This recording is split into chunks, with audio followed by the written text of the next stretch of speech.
Et bonjour tout le monde. On est revenu. C'est Okra, le Bonsoir. capitaine des relais noirs, avec mon bon Toc. On est revenu de vacances, on est tout bronzé. Enfin, toi, tu le fais en 2 fois, toi, de ce que j'ai compris, JB. Ouais, bon, ça, je vais en deux passes. Tu sais, Voilà, quand t'es tout blanc, il faut le faire en deux passes, hein, parce que sinon ça marche pas bien. ça brûle de trop. Ah, Bon, nous rev'là. Après cette pause du mois de juillet, bon, on est le 29 juillet, donc le juillet n'est pas fini. Nous revoilà en pleine forme dans le Wargame, dans les podcasts, dans plein de choses. Mon bon JB, comment se passe ton été de Wargamer? bon, c'est Il se passe rien? c'est rien. J'ai arrêté le wargame. On reprendra de manière ultérieure. Non, non, il s'est rien passé Attention, depuis les we are being playoffs. followed. On a déjà eu un peu de vacances, et puis après, les copains, ils sont pas là. Donc, c'est très très calme. Et puis, voilà, mais elle est un peu difficile pour moi. Donc, c'est pas le plus fun. On peut en parler vite fait. Et toi? Et moi, Donc, t'as rien foutu, et puis tu pleures sur les Marines, encore et toujours. c'est ça. En fait, je continue ma chialade. Non, en vrai, donc je suis parti en vacances. On est rentré il y a un peu plus d'une semaine maintenant. J'ai changé de PC. Notre bon Mistakes m'a fait un PC de la NASA pour faire des plus beaux streams et des plus beaux tout. Et puis je puisse enfin faire tourner des jeux sans que le PC prenne feu. Salut Neil, et merci pour ton follow d'ailleurs. Et sinon, niveau Wargame, en ce moment, comme tu le dis, c'est assez calme. On est dans une méta un peu particulière, donc j'en profite pour aller m'amuser au bar à jeux qu'il y a 2 rues de chez moi, qui s'appelle le Troll de la Côte, et Ok. qui est un endroit super sympa. Hein? Tu farmes du noob, quoi, putain. Non, même pas, même pas. Tu vois, Gran, j'ai été. C'est dommage, c'est une prise de confiance. Il va C'est farmer ça. du noob. C'est ça, pour me remonter le moral. Non, même pas. Je me suis dit, tiens, je vais aller jouer un peu, tu sais, pour changer un petit peu. J'ai peint une dizaine de dreadnoughts là la semaine dernière en custo, et puis je me suis dit, je vais foutre ça sur table, ça m'amuse, c'est pas particulièrement fort, c'est pas particulièrement, voilà, je mets les figurines que j'ai envie de jouer, et ça m'amuse vachement. Et de ce que j'ai compris, ça amuse un peu aussi mes adversaires, parce que bah, c'est cool en fait, parce qu'on joue. Faut savoir que c'est une communauté qui est entre débutants purs, c'est-à-dire des gens qui n'ont quasiment pas joué au jeu, à des gens qui jouent depuis un moment, mais tu vois, ils ont un petit peu de mal à capter le jeu plus en profondeur, et puis le faire tout seul dans une communauté qui progresse pas, c'est compliqué. Donc moi, ça me fait plaisir d'aller jouer avec eux, puis leur montrer deux trois trucs, et puis leur expliquer deux trois trucs, c'est cool. Puis ça fait rencontrer des gens, et puis les gérants du bar à jeux sont trop cool, donc faut en profiter. Puis c'est à 2 rues de chez moi, quoi. Je veux dire, il y a un moment, je reçois un message 2 heures après, tu vois, je peux être sur table. Qu'est-ce qui s'est passé aussi? Notre bon Venom, a.k.a. Johan, m'a livré une table WTC pliable. Alors là, j'ai vu la lumière, Ah, hein. tu l'as récupéré? Ouais, je l'ai récupéré. C'est un truc de fou. Je n'ai jamais joué sur un truc aussi bien que ça. Pourtant, j'en ai vu des tables, hein, du MDF, du carton plume, des trucs maison. Et c'est trop bien. C'est trop trop bien. C'est juste incroyable en fait. C'est trop bien. Donc ça prend très peu de place. Ça prend une caisse de, je sais pas, allez, 80 cm de long par 30 de large et à peine 30 de haut. Je pense, grosso merdo, je la regarde de là-bas. Euh, c'est génial, c'est trop trop bien. Et l'avantage, bah encore, on va encore plus vite pour setup les tables, hein. Alors déjà, on utilise l'app là, qui permet d'aller déjà vite. Alors en plus déplier les trucs. Et puis t'as des espèces de petites bases qui se mettent sur les mattes qui te permettent de bien clipser les décors, ce qui fait que les décors giclent pas, tu sais. Et Tu dois t'as. les peindre? Ou t'as fait la Alors, finition béton gris, là? non, c'est. Alors j'avais pris du PLA un peu gris métallisé. Et j'ose pas les peindre. Parce que je m'étais dit, tu sais, peut-être passer un petit coup de brossage, un truc dessus. Mais j'ose pas les peindre parce que comme t'as des vérins, si tu veux, j'ai peur que si je commence à sous-coucher ça et à peindre ça, bah ça coince un peu les vérins et les mécanismes qui permettent que ça se plie bien. Bah, Donc voilà. Donc je me suis dit, je vais les laisser comme ça. Après, t'as un WTC, c'est pas particulièrement fait pour être joli, hein. Donc le but, c'est que ce soit efficace. Donc voilà l'été. Et puis ben dans un mois presque, on va se retrouver. On va se retrouver pour aller à Logre aussi. Ça, c'est une actualité des Relais Noirs cet été. On va aller à Logre, donc toi, moi, Romain et Tim. Ça va être cool. J'ai hâte, en vrai. J'ai trop hâte. Ça va être Ouais, trop bah, bien. ça arrive le dernier week-end d'août, je crois, à C'est ça. 30-31, C'est ça. dans un mois. On va aller se faire farmer par des mecs de l'Est, là. On n'est pas prêts. C'est ça. Salut Dahut, bonsoir à toi. Ouais, on va aller se faire farmer. Alors moi j'ai hâte d'aller voir les copains déjà, de vous retrouver parce que bon Romain je l'ai vu un peu parce que voilà, mais de revoir les gens parce que ben c'est vrai que la période estivale c'est un peu particulier, on se voit pas beaucoup. On a tous la famille et tout ça. Et puis j'ai hâte d'aller remettre un petit peu les pieds dans un GT quoi. Et puis les GT de l'Est, on m'en a tellement. T'as vu, Et ils vont refaire les cartes on cette année. on va t'entendre pleurer encore pendant tout le week-end. Les Ah solos, c'est non, la roulette russe, tout ça. ah non, j'y vais en mode bas les couilles parce que j'y vais en solar. Aïe, aïe, aïe. J'y vais en solar pour taper avec des dreadnoughts, je m'en fous. Je veux juste m'amuser avec ça. En fait, je sais que c'est un truc qui est comme il est, mais j'ai envie de m'amuser de balancer des dreads à la tronche de mon adversaire. C'est tout ce qui m'amuse en ce moment. Sinon, des sorties. Alors, est-ce qu'on évacue le sujet de la méta tout de suite avant de passer au format de table de jeu? La méta est à chier. Voilà, c'est dit. Ah, non, non, moi je dirais pas ça parce que ce qui domine la méta, c'est-à-dire RK, euh, IK, IKDG. DG, ça a des contres. Et puis c'est pas des mécaniques aussi frustrantes que l'Eldar ou la Sista du début de V10, hein. T'as joué contre le RK ou pas? Celui-là, pas encore, j'ai juste vu le papier, sur le papier. Mais c'est C'est fort. Après, dégueulasse. ça gagne pas tout, hein, donc C'est dégueulasse. apparemment, ça a des contres. Donc, Ah, en fait, le il y a, problème il y a c'est pire. que. Pour moi, on a connu pire. C'est juste que, par exemple, je vois pour moi, avec ce que je joue, c'est assez frustrant parce que si tu veux aller contre, t'es vraiment obligé de te designer un truc qui marchera Ouais, que contre ça, c'est sur ça. mon type d'arme. En fait, c'est le problème. C'est le problème, c'est que. En fait, c'est trois problèmes différents. La DG, l'IK et le RK. On va pas tout mettre tout le monde mettre tout le monde dans le même panier, pardon. La DG, le problème, c'est que c'est pas dramatique, la DG. La DG, il y a deux, trois trucs. Voilà, ça demande peut-être d'être regardé. Mais comme tu dis, il y a des contres. C'est juste qu'il y a certaines armées qui peuvent vraiment absolument rien faire contre. Il y a deux, trois trucs qui sont un peu faciles. Genre, tu sais, d'avoir des rerolls un peu simples pour un CP, tout ça. Peut-être qu'il faudra regarder ça. Il y a peut-être le coup en point des drones. Voilà, c'est peut-être discutable. Il y a deux, Ça, trois petits trucs. c'est une question de costing, mais oui, c'est Voilà, sûr. c'est mineur. Ah, C'est mineur. mais les mécaniques, moi, je les trouve pas. Non. Non, non. Alors, bah, il y a un truc ou deux où c'est un peu trop gratos. Mais en vrai, ça va. C'est pas catastrophique. C'est pas imbattable. Et puis, ça te demande pas de build de contre, surtout. C'est ça qui est bien.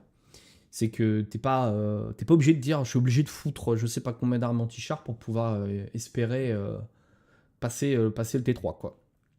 Le RK c'est un autre souci. Le RK, le codex est sorti, et c'est là où je fais une différence avec l'IK.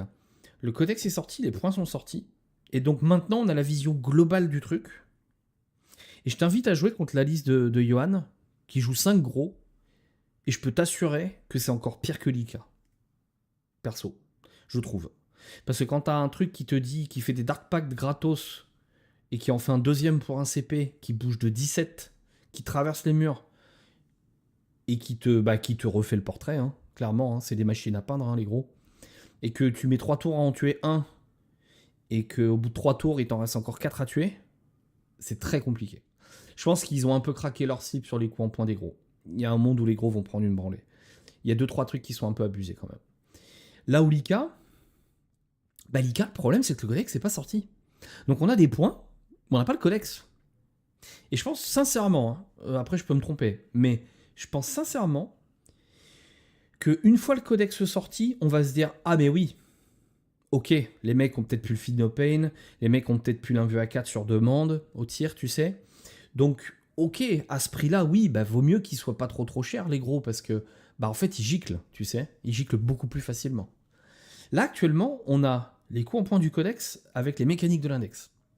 Et là il y a un problème. Il y a un petit souci. Alors les win rates, je les ai pas vus récemment, on pourra aller voir sur StatCheck après, hein.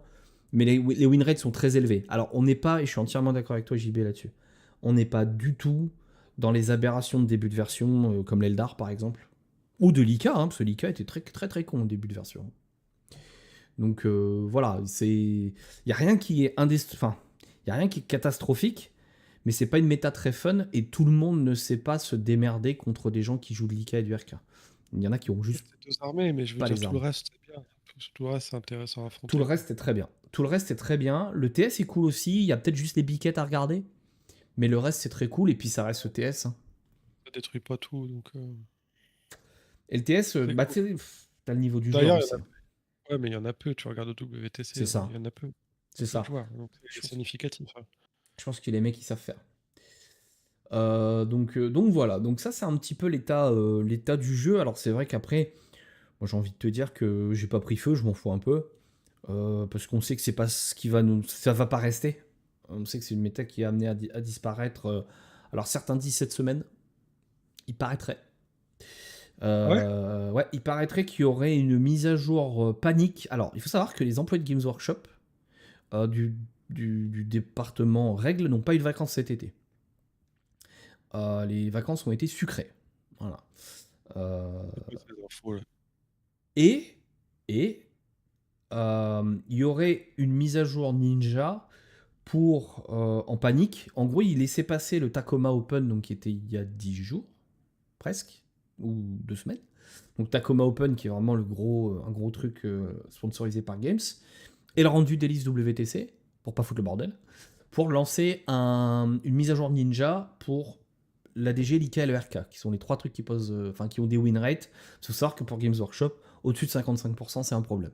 Pour eux, aucune armée ne doit gagner plus de 55% de win rate. Ouais, Euh, j'avais vu, tu vois, on l'ICA, pense moi je pas. crois que c'était juste avant la sortie du Codex RK, mais il avait un win rate supérieur à 62% Ouais, si tu retirais les matchs miroirs. c'est beaucoup, hein.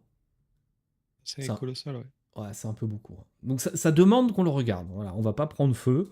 L'Eldar début V10 c'était bien pire, il était à plus de 70% de win rate. Il y a même certains tournois qui avaient même pensé à le bannir carrément l'Eldar, t'imagines? T'imagines tes joueurs Eldar, on te dit ah bah non tu viens pas. Ouais, normal. La base. Donc voilà, et puis sortie de codex, alors on a eu le codex GK. Je vous invite à aller voir la review de French War Game Studio dessus. Parce que nous, c'est pas notre vocation à faire des analyses profondes de ce genre de choses. On a notre avis dessus. L'avis n'est pas incroyable. Après, d'un point de vue d'hobbyiste, ça me fait grave chier que certaines figurines aient disparu, notamment Drago. Je trouve ça dommage. Après, c'était une vieille fille. Est-ce qu'il y aura. Euh, on verra. On verra. Je sais pas trop ce qu'ils vont faire. Il y a Dahu qui nous demande notre avis sur le Mordaka nerf assez rapidement par rapport au winrate des Ika. Sachant que je sais plus le taux de winrate du Mordaka. Alors, Mordaka, c'est vrai qu'il y a une réaction très rapide. Il y a eu aussi, si tu te rappelles un petit peu, Dahu, une réaction très rapide sur le Star Shatter Necron aussi. Après, Ouais, parce que tout de suite, il y avait toutes les armées qui rencontraient un problème face au Daka, tandis que l'ICA, il y a des armées qui le poutrent, hein. il y a encore des Ils gens ont qui des arrivent à s'en débarrasser, ouais. c'est ça la grosse différence. Et je pense aussi que c'est plus facile à fixe parce que tu fixes pas des datasheets, tu fixes juste un détachement. Donc en fait, il suffit que tu trifouilles un peu le détachement et alors, ils y ont peut-être un peu trop trifouillé, hein, on est d'accord. L'orc actuellement, c'est compliqué de jouer orc en ce moment. Il y a des choses, enfin, il y a des trucs cool à faire, mais bon. Euh, Alors que c'est au fond, hein. ouais. C'est dommage parce qu'il y a vraiment des trucs sympas à faire, mais ils ont C'est triste, mais perdu. c'est comme ça. Voilà, ils ont perdu leur identité un peu. C'est dommage. Moi, je m'attendais à autre chose du codex. Je voulais voir des trucs de speedflix avec des motos partout et tout. Enfin, je trouve ça cool, moi. Mais bon, après, ça c'est le côté hobby, c'était pas le côté compétiteur. Donc ouais, en fait, je pense que la réaction, elle est plus simple quand tu touches juste un détachement. Quand tu vois que par exemple, je sais pas si le Mordaka, il y avait un problème, c'était le crit à 5 pour un CP, j'en sais rien, je dis une connerie, hein, je l'ai pas en tête le détachement. Bah en fait, si c'est ça qui pose problème, bah tu le fous à 2 CP, fin de l'histoire. C'est ce qu'ils ont fait avec le Necron. Le Necron, il y avait des trucs qui étaient à 1 CP, l'ont foutu à 2, puis c'était tout, quoi. Tu vois, c'est fin de l'histoire. Euh, là où Là où pour Balance Lika, bah, c'est des coups en point, mais on sait pas trop. On sait que le codex Ika aurait dû sortir, mais qui n'est pas sorti dû à des problèmes de supply chain sur les grappes. Ils ont eu des petits soucis. Alors, est-ce qu'il y a eu un problème dans une usine? Est-ce que, voilà, on n'est pas dans les petits papiers? Mais c'est ce qui a été annoncé par les insiders de Games. Donc, est-ce qu'ils y touchent pas trop parce qu'ils savent que le codex, à tout moment, il sort et bah, ils peuvent le fournir et que du coup, ben, ils, ils savent, eux, ce qui arrive, nous, on sait pas. En fait, on parle d'un truc qui est dans le futur et qu'on connaît pas. Là où le RK, là, on a toute la data et ce qu'il va falloir décider de la part de Games, et ça doit pas être si facile que ça en réalité, je les envie pas. C'est de soit tu touches les datasheets, soit tu touches le détachement, soit tu touches les deux. Comment tu fais? C'est pas évident. C'est pas évident. Mais je pense que c'est un peu la merde. Et là où la DG, je pense que c'est plus simple. Tu vois, si, on va être honnête, hein, les drones à 100 points, c'est pas normal. Les drones ne doivent pas faire 100 points. Quand on voit ce que ça fait. Tout ça, à partir du moment où tout le monde en met 3, je pense qu'il n'y a plus trop de questions à se poser. Tu prends une liste DG, le premier truc que les gars ils mettent, c'est 3 drones. 3 drones, Donc, à voilà. partir de- Voilà, ça donne une idée, quoi. Comme les DDA à une époque chez le Necron, où le mec réfléchissait pas, il mettait 3 DDA, c'était fin de l'histoire. Donc là, on sait qu'il y a ça. Maintenant, ce qu'il faut faire attention, et ça, c'est toujours le truc qu'il faut se dire, c'est que on ne souhaite à personne de se faire défoncer son armée. Parce qu'en fait, c'est pas fun non plus de voir des gens qui ne peuvent plus jouer du tout. Parce que leur armée se fait massacrer. Bah, tu vois, les orques, c'est un peu le cas, tu vois. Ils y Ouais, sont allés mais trop genre, fort. les gens qui jouent tôt, c'est normal qu'ils aient plus le droit de jouer en fait. Ah bah là, eux, les taux, c'est autre chose, hein. Là, le taux a pris un petit buff, ça vaut ce que ça vaut. Mais apparemment, c'est quand même pas assez. Mais je pense qu'il y a un problème d'écriture dans le taux et qu'on retrouve dans le GK, qu'on retrouve dans le custo de base, qu'on retrouve dans le DA, qu'on retrouve dans plein de détails, enfin, dans la DMEC, malheureusement aussi. Où là, je crois qu'à part la V11, il n'y a rien qui peut fixer ça en fait. Faut faire table rase et recommencer. Mais c'est Jouer pas très tôt, grave. c'est un motif de divorce. Alors ça, faudra en parler à Swanito. Je sais pas. Il me semble qu'il s'est marié il y a pas longtemps, donc ça a l'air d'aller. Donc, mais Ils jouent en tôt. cachette. Et c'est ça. Tu joues quoi? Non, je joue un gros truc de Tchad, puis après il sort des Crysis. En vrai, le taux, moi j'ai une espèce de sympathie pour le taux. Alors les modèles sont vieux, c'est pas très joli. Les Crysis, elles sont vieilles. Les petits bonhommes, ils sont vieux. Mais quand ils ont sorti le détachement avec justement le détachement Crysis, là où tu pouvais FEP, repartir, faire vraiment des alpha strike, et en fait c'est ça qui manque au taux actuellement. C'est une capacité d'alpha strike forte en fait, en fait l'adversaire doit se chier dessus en fait, quand tu commences à pouvoir le prendre en ligne de vue. Le problème c'est qu'aujourd'hui quand un taux te prend en ligne de vue, t'es mort de rire en fait. Tu lui demandes la paix, c'est -1, il touche à 4, enfin bon, c'est des poissons communistes myopes en fait, c'est le problème. Donc, problème d'écriture. Et comme c'est une armée qui joue que sur une phase, bah, s'il tire et qu'il se passe rien, eh ben, elle a perdu. Voilà, ça s'arrête là. C'est des problèmes de ces armées qui ont qu'une seule phase.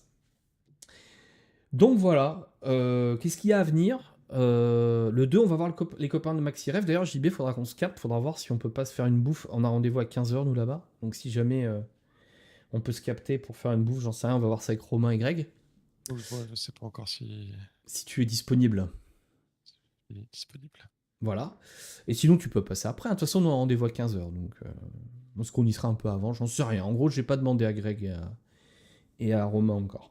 Donc, on va chez MaxiRev faire un bilan de la saison et prévoir la saison à venir. Donc, MaxiRev, qui est notre partenaire adoré, notre généreux partenaire adoré, qui nous a beaucoup soutenu cette année, que ce soit sur le financement des maillots, mais aussi sur l'accès à des prix intéressants et surtout, alors le prix c'est une chose, mais surtout l'accès aux figurines, tout simplement, hein, parce que des fois c'est un petit peu dur de trouver les figurines qui sortent. Et le bon JC, donc qui est le commercial chez MaxiRev qui s'occupe de la partie Games Workshop, nous a régalé toute l'année. Il n'y a jamais eu un moment où il nous a dit j'ai passé de boîte pour vous les gars, quoi. Donc voilà, Ça gros fait big plaisir. up. Gros big up à JC, le sang de la veine. Donc voilà.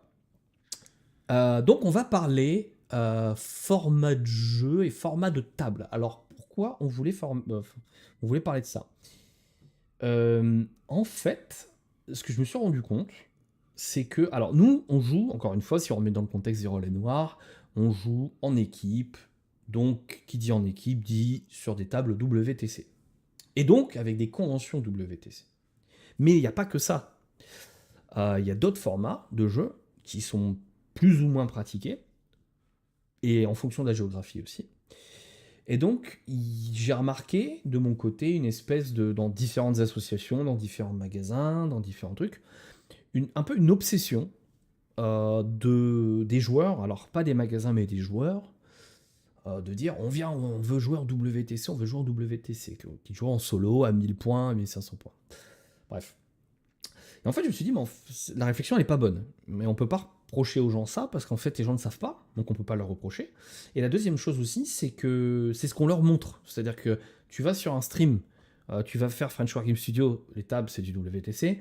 Le mec stream le World Team Championship tous les ans. Tu vas chez Creative Wargame, c'est du WTC.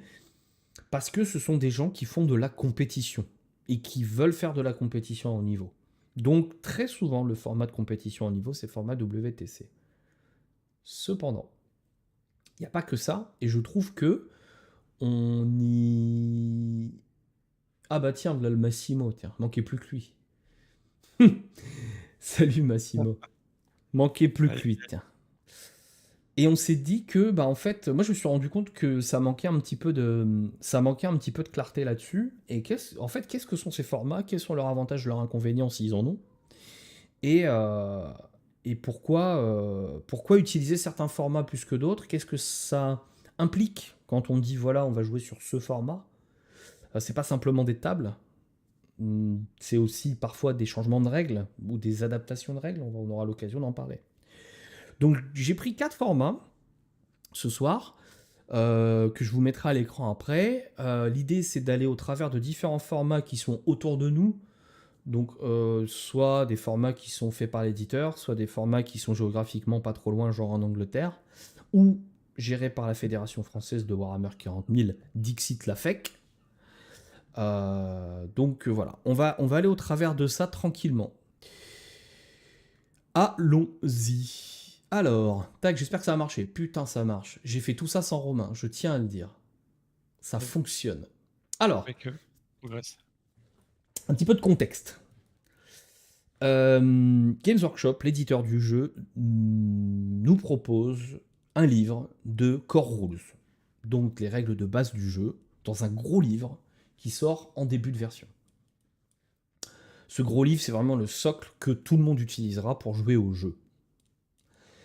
À ça viennent s'ajouter tous les trimestres maintenant, hein, c'est quasiment tous les trimestres maintenant, hein, c'est même pas quasiment, c'est tous les trimestres hein, les mises à jour. Tous les trimestres viennent ce qu'on appelle un MFM pour Manufacturum Field Manual, qui reprend tous les coups en point, qui viennent modifier les coups en point des armées, et ensuite ce qu'on appelle une data slate et qui va venir modifier en fait les règles du jeu, les règles intrinsèques du jeu. Donc je vous donne un exemple tout bête. Quand le Codex Space Marine s'était sorti, dans la règle du serment de l'instant, qui est la règle des Space Marines, la règle disait, vous choisissez une unité dans votre phase de commandement, unité ennemie dans votre phase de commandement, toute votre armée aura la reroll des touches et des blesses contre cette unité. Voilà, c'était la règle. À ça, on a vu que c'était un petit peu, voilà, un petit peu abusé. On s'est dit, voilà, on va changer. Donc Games Workshop voit les retex des joueurs, voit les win rates et dit hop hop hop, data slate. Donc quand on parle de data slate, on parle de changement de règles, alors qu'elles soient des règles de base ou des règles d'armée. Voire parfois des tout petits détails, hein. Des fois c'est des wordings, c'est des tout petits trucs. Et ils ont changé, ils ont dit bah maintenant vous ne rerollerez plus que la touche. 2 data slates plus tard, ah on a oublié, votre cible de serment d'instant, vous aurez +1 pour la blesser, en plus d'avoir la reroll de la touche. Donc c'est quelque chose qui tend à évoluer, et c'est ce qui rend le jeu parfois un petit peu dur à appréhender. Parce que vous avez le corpus de règles de base, le bouquin, les mises à jour, et les mises à jour des mises à jour, etc. etc. Sachant que n'est valable à l'instant T que la dernière mise à jour qui vient de sortir. Voilà. Donc, Games Workshop, l'éditeur du jeu, nous propose de la documentation. Il nous propose une autre documentation pour les compétiteurs sordides que nous sommes, qui est le Chapter Approved. Alors ça, c'est très récent, hein, c'est V10, hein, il n'y avait pas ça avant. Il y avait un autre système avant. Chapter Approved Tournament Companion. Alors c'est ce que vous voyez à l'écran. Qu'est-ce que c'est? Je suis désolé, c'est en anglais, mais on est des compétiteurs, on regarde le jeu en anglais. Parce qu'en français, les traductions, souvent, c'est de la merde. Et je vois qu'il y a une très belle typo, d'ailleurs. Il y a une belle typo sur le truc. Welcome to the chapter approved. Donc Games Workshop se relie, mais vite fait.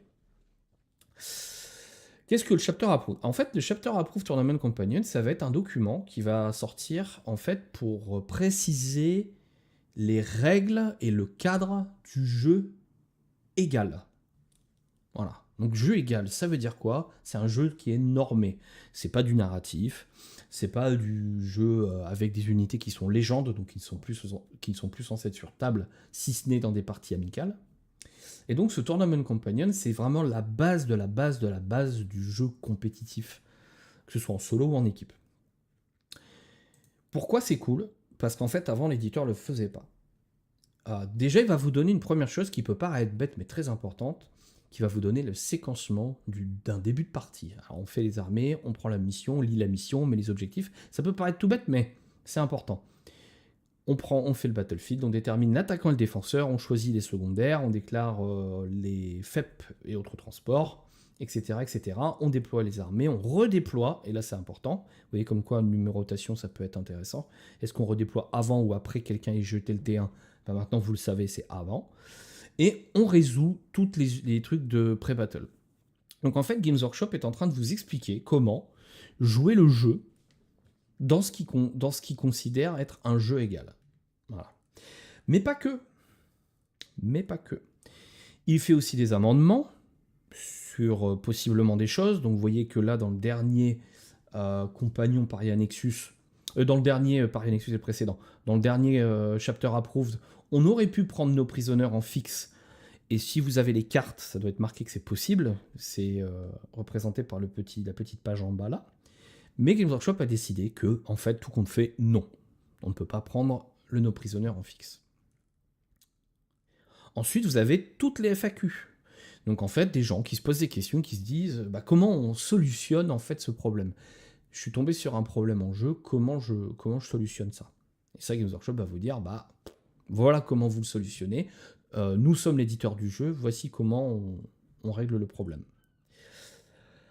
Un truc ultra important, je trouve, et qui est récent chez Games Workshop aussi, c'est qu'il va vous donner, et là on va commencer à se rapprocher de ce qu'on peut trouver dans d'autres formats de jeu, il va vous donner des pools de missions. Il faut savoir qu'actuellement vous avez donc le primaire, le déploiement et ce qu'on appelle le twist. Et bien le twist, dans le Chapter Approved précédent, on le jouait, il y avait un twist en compétitif.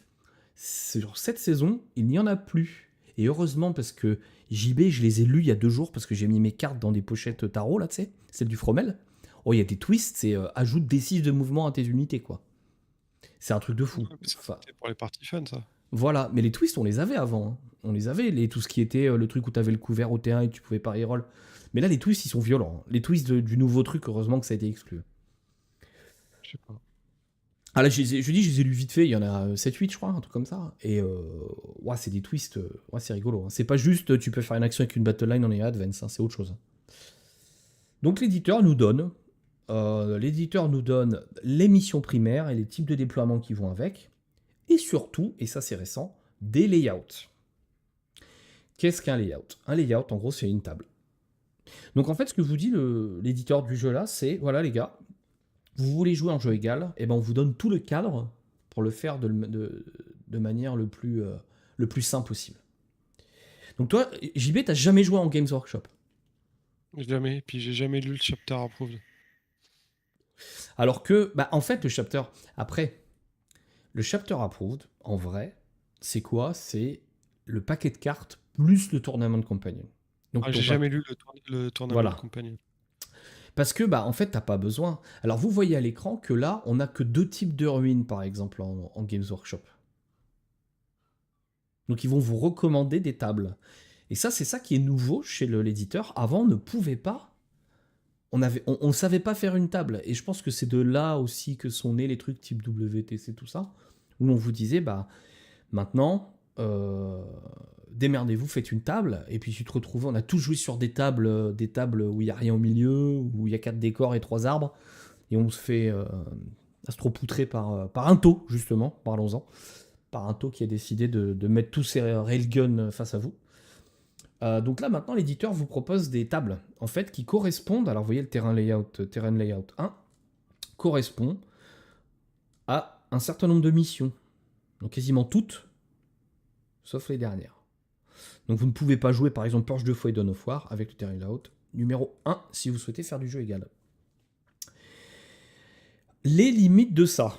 En vrai, il n'y en a pas vraiment. Ce qui est bien avec le layout Games Workshop, c'est qu'en fait, c'est peut-être un petit peu plus permissif que des layouts qu'on verra après. En fait, on vous donne des zones de terrain, on vous donne des zones de ruines, et on vous dit, bah voilà, voici approximativement la taille des ruines que vous pouvez mettre dessus. Donc ça reste éditeur du jeu, il a quand même envie que vous preniez du plaisir, que vous ne soyez pas ultra normé. Il vous donne des petites indications en disant, attention là il y a une ligne de vue, attention là il n'y en a pas. Donc ça aide un petit peu. Et surtout, il n'y a pas de surcouche à part ça. C'est-à-dire que ce qui est bien, c'est qu'en gros, on vous explique, si vous voulez jouer en jeu égal, voici ce qu'on vous propose. Il y a tout un set de tables. On vous explique aussi, alors ça c'est nouveau aussi, c'est le système de quand on organise un tournoi, ou quand on participe à un tournoi, comment appairer les joueurs, selon Games Workshop encore une fois, hein, et comment classer les joueurs dans un tournoi. Ça pareil, ça n'existait pas avant. Il y a 2 ans, il n'y avait que dalle. Hein. C'était démerdez-vous. Hein. Et enfin, un petit mot disant que l'important, c'est de participer et qu'on est tous des amoureux de Pitou. Et voilà. En vrai, pour moi, alors ça c'est mon avis, encore une fois, c'est pas une parole d'évangile, mais je trouve qu'un magasin ou une association qui n'a pas forcément un but compétitif immédiat devrait utiliser ce système-là. Et vous verrez après pourquoi. Parce qu'en fait, c'est le système le plus simple, le plus pur, le plus épuré. C'est-à-dire qu'en gros, vous avez vos mises à jour Dataslate MFM, vous avez ça et vos cartes, vous pouvez jouer. Alors ça fait beaucoup déjà, vous me direz, mais vous pouvez C'est jouer. déjà un sacré feuille. Voilà.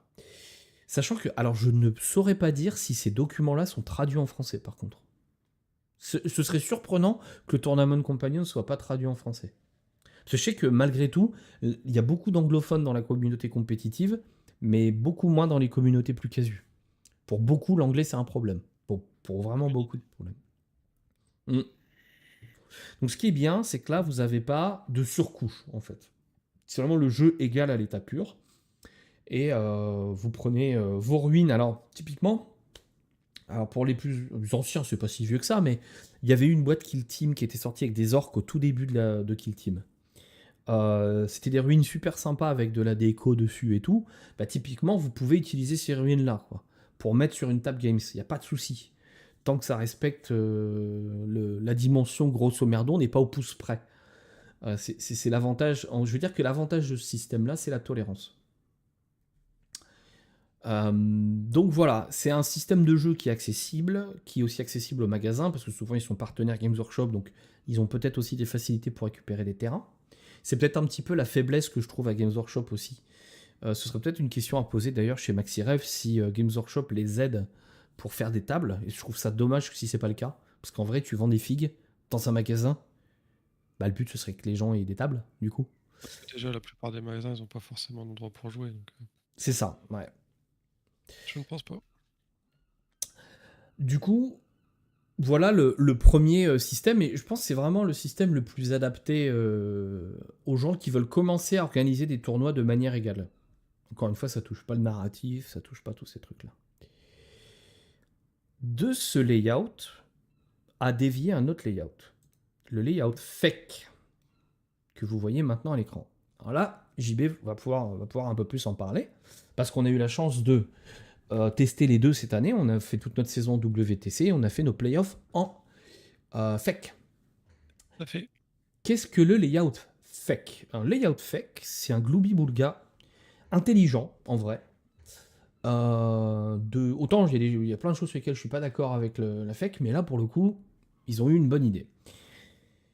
Le constat, c'était que fin V9, il y avait plein d'associations, plein de magasins, plein de groupes de jeux qui avaient des terrains qu'on disait V9 en compétitif.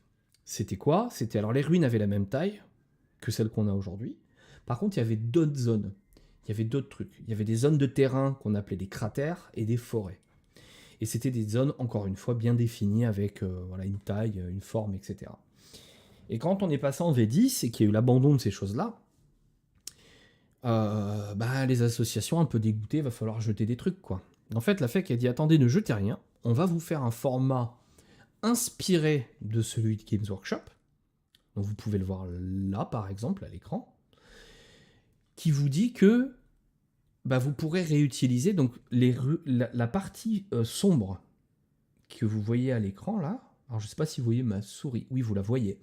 La partie sombre que vous voyez à l'écran là, c'est littéralement la taille d'une forêt, en fait. C'est la taille d'une forêt en V9. Donc ça permet, et il me semble que les cratères, je sais plus si les cratères avaient la même taille, ça fait un moment quand même la V9 maintenant. Mais en gros, ça disait aux associations, ne jetez pas vos ruines, vous avez juste à racheter des mats de terrain qui ont été introduits avec la V10, et c'est tout. En fait, vos ruines, vous les avez déjà de la V9, vos forêts, ne les jetez pas, et les containers. Tiens d'ailleurs, je tenais à faire remarquer qu'il n'y a pas de containers en table Games Workshop. Petit truc particulier. Il n'y a pas de container en table Games Workshop. Par contre, la FEC, elle, maintient les containers. Qu'est-ce que t'en penses de ce layout FEC, JB? Moi, j'aime bien parce que de toute façon, c'est conçu pour et ça marche très bien. C'est conçu pour faire du solo. Mhm. Et en solo, moi, je trouve que ça répond parfaitement à ce qu'on en attend, hein, c'est-à-dire d'offrir les parties les plus équilibrées possibles. Ouais. Pour moi, ça fait le taf, hein, clairement. Je sais pas, toi, je sais que t'aimais moins parce qu'on a eu ça pour les playoffs et c'est vrai que ça fait perdre un peu de, comment dire, Alors, je trouve, d'intérêt au pairing parce que les voilà. tables sont plus équilibrées, mais c'est aussi moi ce que je trouve cool, quoi. Alors, je trouve que ce layout n'a aucun intérêt en équipe. Voilà, c'est mon avis. Ça vaut ce que ça vaut. Parce que il n'y a pas vraiment. Alors, mis à part les tables, si je me souviens bien, 7, 8, 6, 7, 8. Voilà. Donc 5, 6, 7, 8.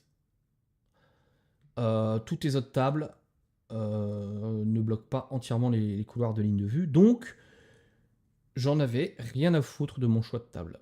Et en fait, alors après, encore une fois, hein, c'est ma perception du truc avec mon niveau d'analyse, et peut-être qu'il y aura un joueur de L1 qui viendra un jour dire que non, en fait, il y a un choix de table, mais c'est son niveau de compréhension. Moi, j'ai peut-être pas encore acquis ce niveau de compréhension. L'avantage du layout fake, et c'est là, en fait, le layout fake était normalement conçu pour le solo.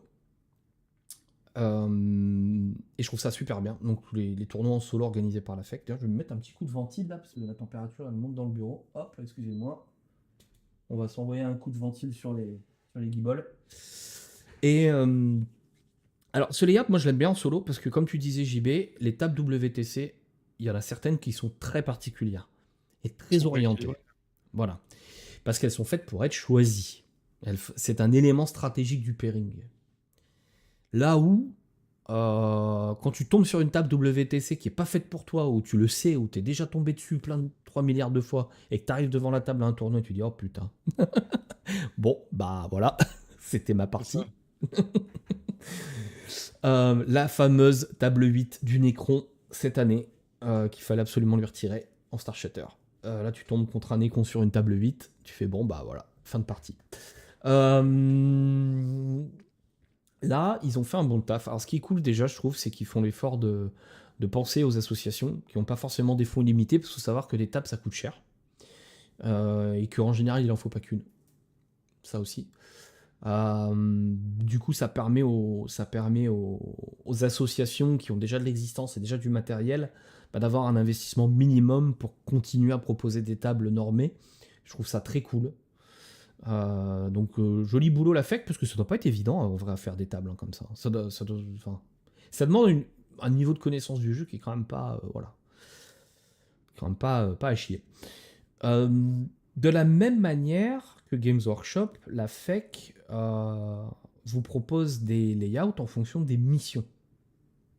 Voilà. Donc en fait, vous ne pouvez pas jouer n'importe quel layout sur n'importe quelle mission. Il y a aussi des rotations, des déplacements de map en fonction des déploiements. Après, les tables, il n'y en a pas des tonnes. Il n'y en a que 8. Là où Games Workshop en a proposé un petit peu plus, ou pas. 8. Non, 8 aussi. C'est juste qu'en WTC, il y en a beaucoup plus. Donc voilà. À qui ça s'adresse la FEC? Bah, ça s'adresse à la même chose que en vrai Games. Ça dépend de si vous avez déjà des terrains ou pas, en fait, dans votre association. Pas de surcouche. Alors, si, parlons surcouche. Si vous êtes organisateur de tournois, ou que vous voulez, vous dites tiens, je vais organiser un tournoi dans ma commune, ou dans mon magasin ou autre, faites attention à ce que vous écrivez dans vos descriptions de tournoi. Je vais m'expliquer. Euh, pour attirer les joueurs, certains organisateurs de tournois marquent format WTC dans leur tournoi. Et quand on arrive sur place, déception numéro 1, possiblement, ce ne sont pas des tables WTC. Donc c'est un peu dommage de dire quelque chose et de ne pas le faire. Mais surtout, les conventions WTC doivent être appliquées. Quand on parle de table, et c'est pour ça qu'on voulait parler de table et format de jeu, c'est que ça va ensemble. La FEC a une FAQ perso. Ouais, mais ça C'est-à-dire, reprend la WTC, la FEC. grosso merdo, ouais. Grosso merdo. Ça va jamais contre le WTC, Non, hein. parfois ils en rajoutent un tout petit peu en solo. Mais c'est rare. En gros, Parce que si la vous voulez. plupart des gens de Oui. la FEC font partie du WTC. Donc, Maintenant, oui. Ouais, maintenant, c'est une succursale. Alors, qui est la succursale de qui? Je pense que la FEC, vu l'Assemblée Générale et le nombre d'équipes qu'il y a cette année, il y a plus de 200 équipes cette année, hein. Donc là, ça commence à être. Voilà. Il y a 1700. En 2024, il y a 1700, je crois, adhérents à la FEC.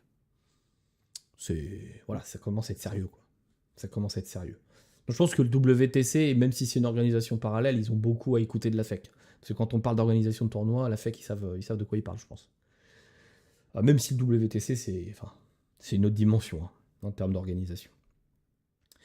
Mais donc, tout ça pour vous dire qu'il y a une fac, FEC, une fac FEC, qui vient préciser ou modifier certaines manières de jouer les règles du jeu.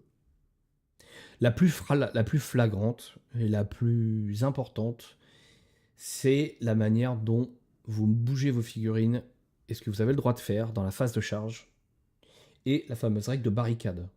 On va pas s'étendre là-dessus, c'est une règle vraiment particulière, mais c'est une règle qui n'existe pas quand vous jouez en format Games Workshop.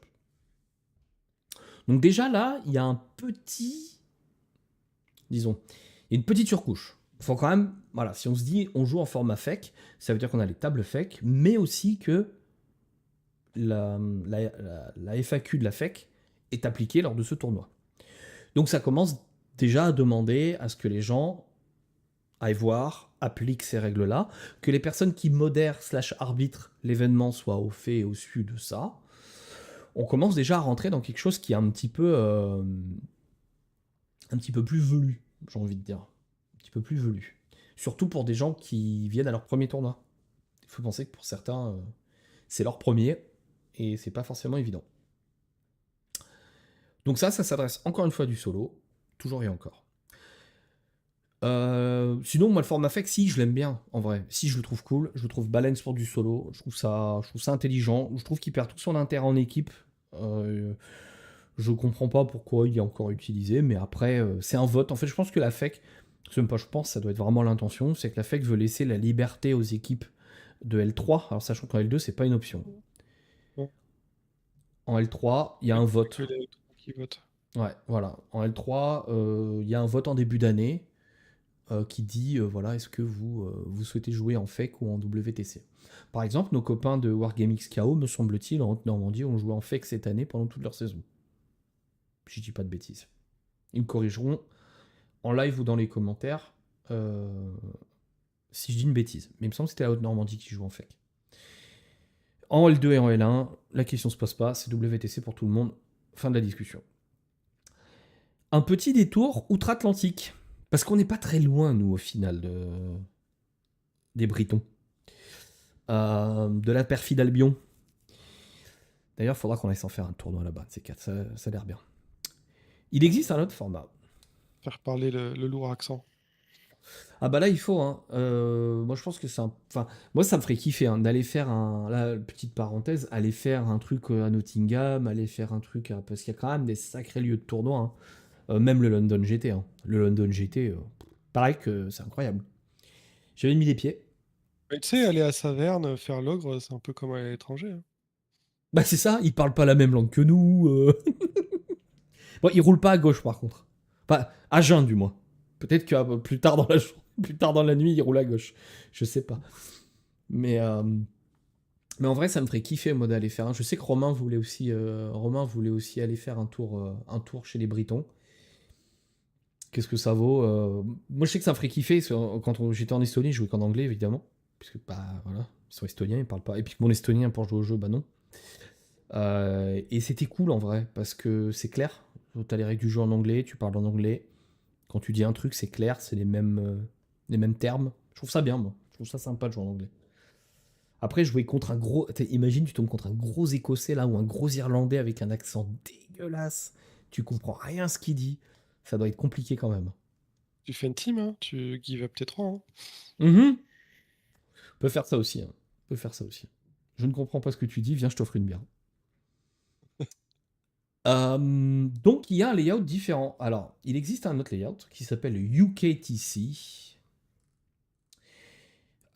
qui est appliqué à plein de tournois outre-Atlantique. Notamment le London GT, qui, comme il se rappelle à le dire, parce qu'il faut toujours qu'il la ramène les Anglais, le plus gros tournoi dans le monde, à côté, mis à part le LVO. Le LVO, c'est quand même un gros truc. Il y Je a sais combien plus. de personnes dans ce truc-là? London GT, c'est 800 joueurs, je crois, le London GT. C'est un truc comme ça. Il y a le Coventry GT, Autumn International Team, Leicester GT, enfin voilà, Summer International Team Tournament. Enfin, après, le jeu vient de chez eux, hein. Donc c'est normal aussi qu'il y ait de l'engouement pour le jeu en Angleterre. Euh, donc voilà, donc ils ont un format qui est différent. Alors là, c'est encore pire, je trouve. Vous allez voir pourquoi. Bah, il y a plein de ruines différentes en fait, que nous on ne joue pas du tout, du tout. Notamment cette large L-shape, on dirait un gros carré. Alors faudrait que j'arrive à choper les tables UKTC sur TTS pour voir un petit peu. Il me semble qu'il y a le YouTuber, la Tactical Tortoise, je crois qu'il joue en UKTC. À chaque fois, ces tables, elles sont vraiment particulières quand on. C'est quoi Ah, ce truc? j'adore. Il est trop bien. Tactical Tortoise, il est trop bien. C'est un Le super gars, il lui YouTuber. partage ses comptes OnlyFans, quoi. Putain. Mhm. À deux doigts de vendre des photos de pied. Et, et je crois que c'est. Mais il fait des tournois et tout sur TTS. Le mec, il a explosé parce qu'il organisait des trucs quand c'était le Covid, pendant les confinements. Et donc voilà, il utilise ces formats-là. Donc vous avez la large L-shape, la medium L-shape. Alors quelle est la différence Voilà. Alors la première, ils disent que la base, c'est 20 cm par 20 cm. C'est énorme, hein. Et deux lignes de vue, blocking, wall face. Oh putain la vache. Et ça a trois niveaux. Ok. C'est particulier. Ensuite, vous avez donc la medium L, la small L. Donc je suppose que la medium L, ça correspond à nos grandes ruines à nous. Je suppute. Et la small L, je suppute aussi que c'est notre petite ruine à nous. Et en plus, ils ont un autre nouveau truc, ça s'appelle les New Ruins. Donc, c'est une pièce de terrain de 3 par 9. Donc, il me semble que ça ressemble un petit peu aux maths que tu retrouves en FEC où t'as pas de terrain dessus, tu sais. Je pense que c'est ça. Et les ruines, là? Ouais, les trucs vides, en fait. Les zones de ruines. Et un autre truc un peu particulier, alors là, vous voyez à l'écran une map UKTC. Donc ça a l'air assez bien équilibré quand même, hein. Ça n'a pas l'air d'être la pampa non plus. C'est quand même assez chargé, même je dirais. Parce que là, rien que sur le round 1, 2, 3, 4, 5, 6, 7, 8, 9, 10, 11. Il y a 12 pièces de terrain quand même sur le truc. Vous noterez qu'il n'utilise pas de container. Tout comme le Games Workshop. Et c'est assez particulier. Et vous noterez aussi qu'il y a un primaire par ronde et par map. De ce que je comprends donc, c'est que quand vous allez à un tournoi estampillé UKTC, vous avez la ronde 1, ce sera toujours un Terraform en primaire. Et avec cette table.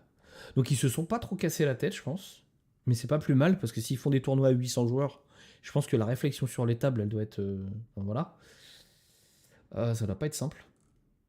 Pareil pour la ronde 2, c'est que du purge de faux, et c'est toujours dans ce déploiement-là. Et là, pareil, il y a 1, 2, 3, 4, 5, 6, 7, 8, 9, 10, 11, 12. Il y a toujours 12 pièces de terrain. Donc il n'y a pas la notion de table heavy et table light, en fait, de ce que je comprends, que nous on a.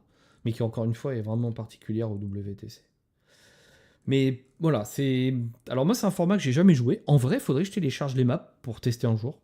Simplement pour jouer dans ce format. Et voir un petit peu ce que ça dit. Parce qu'en vrai, c'est curieux, en fait, de voir comment on fait interagir son armée sur des maps comme ça. Je sais pas. T'es pas curieux, toi, JB, de ces formats-là? De dire, tiens, j'ai jamais joué là-dessus, j'aimerais bien tester. Non, pas tant que ça, parce que, enfin, si, ça doit être rigolo, mais déjà, on n'a pas essayé toutes les cartes par cœur entre Fake et WTC, Oui. avec tous les scénarios, toutes les combinaisons possibles. Yes. Donc aussi, ça doit être intéressant, mais pour pareil, pour comprendre toutes les subtilités d'une carte, il faut déjà Ah, faut la tryhard, hein. il faut la pratiquer une paire de fois, Ouais, et contre différentes armées. tout à fait. Et de ce fait, oui, si, c'est intéressant, je suppose, je suppute, mais voilà, enfin, personnel, je peux pas tout faire. Donc, Ouais, on peut pas être partout, ouais. On peut pas être partout. Un de ces quatre, j'essaierai par curiosité. Pour pas mourir bête. je regarde ça de loin, sachant que de toute façon, ils ont fait leur format à eux, les Anglais, pour faire leur tournoi dans un système qui joue que chez eux, que ce qu'on appelle le championnat du monde par équipe, ils se jouent pas là-dessus. Le Ouais. championnat du monde solo de l'éditeur, ils se jouent pas là-dessus. Donc c'est vraiment un truc, ça doit être le pays du jeu, à un moment donné, c'est un truc qui joue que localement. Donc, Ouais, j'ai envie de dire, ils font un peu comme d'habitude, quoi. Ils font leur sauce à eux, les ils Bretons. jouent pas comme même les Espagnols, les Italiens et tout ça, il y a personne qui joue comme ça. Il y a aucun Mm-mm. pays. Alors tiens, un truc que je me pose Oui, comme question, c'est aux US. ça intrigue, mais aux Ils ont US, ils jouent en en format games? GW. Ouais, ok. Tu vois, ouais, donc ouais, vraiment les Anglais, arrêtez de faire votre sauce, quoi, hein. C'est bon, on a compris, vous conduisez à gauche, vous buvez de la bière tiède, vos femmes sont moches, pardon. Donc du coup, le format suivant, le dernier qui nous intéresse le plus. Donc là, bon, en gros, ça, c'est vraiment pour vous montrer qu'il existe des trucs qui peuvent même dépendre de la géographie. Je pense que je m'y pencherai si un jour on va faire un tournoi là-bas. Faudra que je sais par pure curiosité si un jour je me fais chier. Mais une table comme ça, je peux même pas je peux même pas la faire IRL en fait. C'est ça qui est chiant aussi avec leur système. C'est que je suis un foutu de faire ça IRL en fait. Donc, Et puis là, hein, ton kit qui se déplie, ça sert à rien. ah ouais, non, là, bah, je fais les grandes ruines, de ce que je comprends, les petites, et c'est tout quoi. Les gros L là, énormes. Ça, je sais pas faire. Par contre, les spawns, c'est propre, hein, c'est safe, hein. Là, tu risques pas de te faire déboulonner de là. Donc voilà. Le prochain et le dernier, celui qui nous intéresse le plus, puisque nous sommes des joueurs de Warhammer 40 000 en équipe. Toxique. Toxique, tout à fait. Le WTC pour World Team Championship. Donc là, c'est la dernière édition, la 10e, le Terrain Map Pack. Alors, peu de contexte. What is the WTC et à quoi ça sert? En gros, c'est un héritier de l'ETC. L'ETC qui était le European Team Championship. Parce qu'en vrai, on va être honnête, avant les autres nations, on ne savait même pas qu'elles savaient jouer à Warhammer 40 000. Ça jouait beaucoup en Europe. Euh, aux US, c'est récent, hein. Aux US, c'est très récent, hein. C'est au Covid, hein. Games. C'est très très récent. C'était plutôt un truc d'européen, Warhammer. Et donc il y avait l'ETC. L'ETC a sauté pour faire. Parce que quand il a commencé à avoir des Australiens, des Japonais, des je sais pas quoi, qui ont dit mais nous aussi on voudrait venir à votre truc, mais c'est l'European Championship. Est-ce qu'on a le droit de venir? Et ils ont changé ça en WTC, donc en World Team Championship. C'est un petit peu.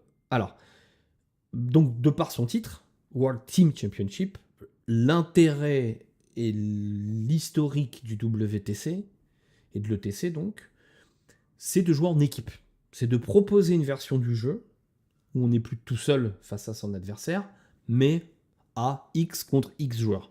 Alors je ne sais pas si le jeu a toujours été à 8 contre 8, peut-être qu'avant c'était 6, je ne sais pas, je n'ai pas cette information.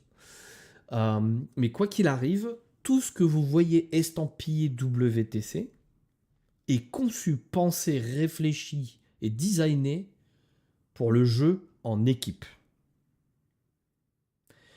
Y compris leur très très longue FAQ. Je la mettrai après à l'écran. Ça va commencer à tousser. Donc qu'est-ce que nous propose le WTC ?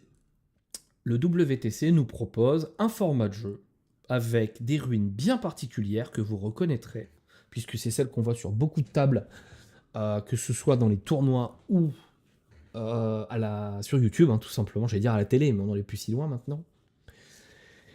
Donc composé de containers, de petites ruines et de grandes ruines. La fameuse Trinité. Alors là, cette année, ils nous font un prototype ruine qui est en bêta. Je ne sais pas trop où ça va aller cette histoire. J'espère que ça ira nulle part, parce que ça veut dire qu'il faut racheter des trucs, en fait, pour remettre sur les tables. Ah ouais, j'avais pas vu ça. Prototype ruine bêta. Tiens, tu veux que je t'envoie le lien du merguez ? Prototype ruine bêta. Tiens, regarde, attends, je En t'envoie fait, c'est ça. carré comme un UKTC. Bah, je saurais pas dire. Je saurais pas dire. En gros, on dirait un post-it, le bordel. Ça fait 6 de long pour 5 de large. Donc, est-ce que ça fait comme le UKTC ? Je ne pense pas. C'est pas 6 de long par 5 de large, leur bordel. C'est 3 par 9. Ouais, 3 par 9, le truc en UKTC. Donc, c'est encore un autre truc. C'est un espèce de post-it de 6 pouces par 5, un petit carré.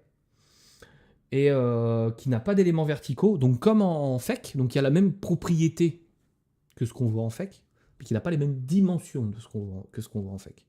C'est particulier, quoi. Après, c'est du bêta, donc ce n'est pas, comment dire, disponible. Voilà. Comme un des mortels. Voilà. Du coup, qu'est-ce que nous propose le WTC ? Ça, c'est tous les sponsors. Alors, le WTC nous propose, par déploiement, donc pas par mission, mais par déploiement, 8 maps qui rentrent donc dans un pool de maps et qui permettent d'être choisis lors d'un pairing en équipe. On n'a jamais parlé de pairing dans ce podcast, volontairement pour le moment. Je sais pas s'il n'y a pas des gens qui le font mieux que nous. Je pense que Bjorn a fait une vidéo sur le pairing, il me semble.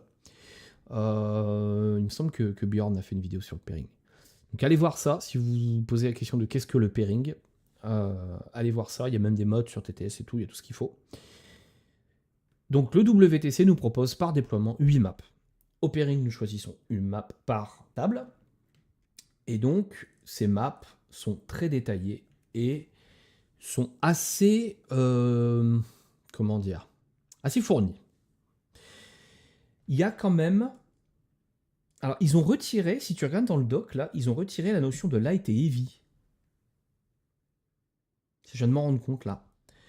Quand tu regardes, sur le document, il n'y a plus, donc tu prends Amerenville, là, il n'y a plus light et heavy. Avant, tu avais la light 1, la heavy 2, la machin. Là, il n'y a plus. Ils ont retiré cette notion-là. Cependant, on peut quand même un peu identifier les light et les heavy. Les light, c'était quoi ? C'était les maps où il n'y avait que 2 grandes. Et les heavy, c'est là où il y en avait plein. Donc je pense que ça peut monter jusqu'à 6, les heavy. C'est ça, ouais. Et les mediums, c'était 4 grandes. Donc ils ont retiré cette notion-là. Bon.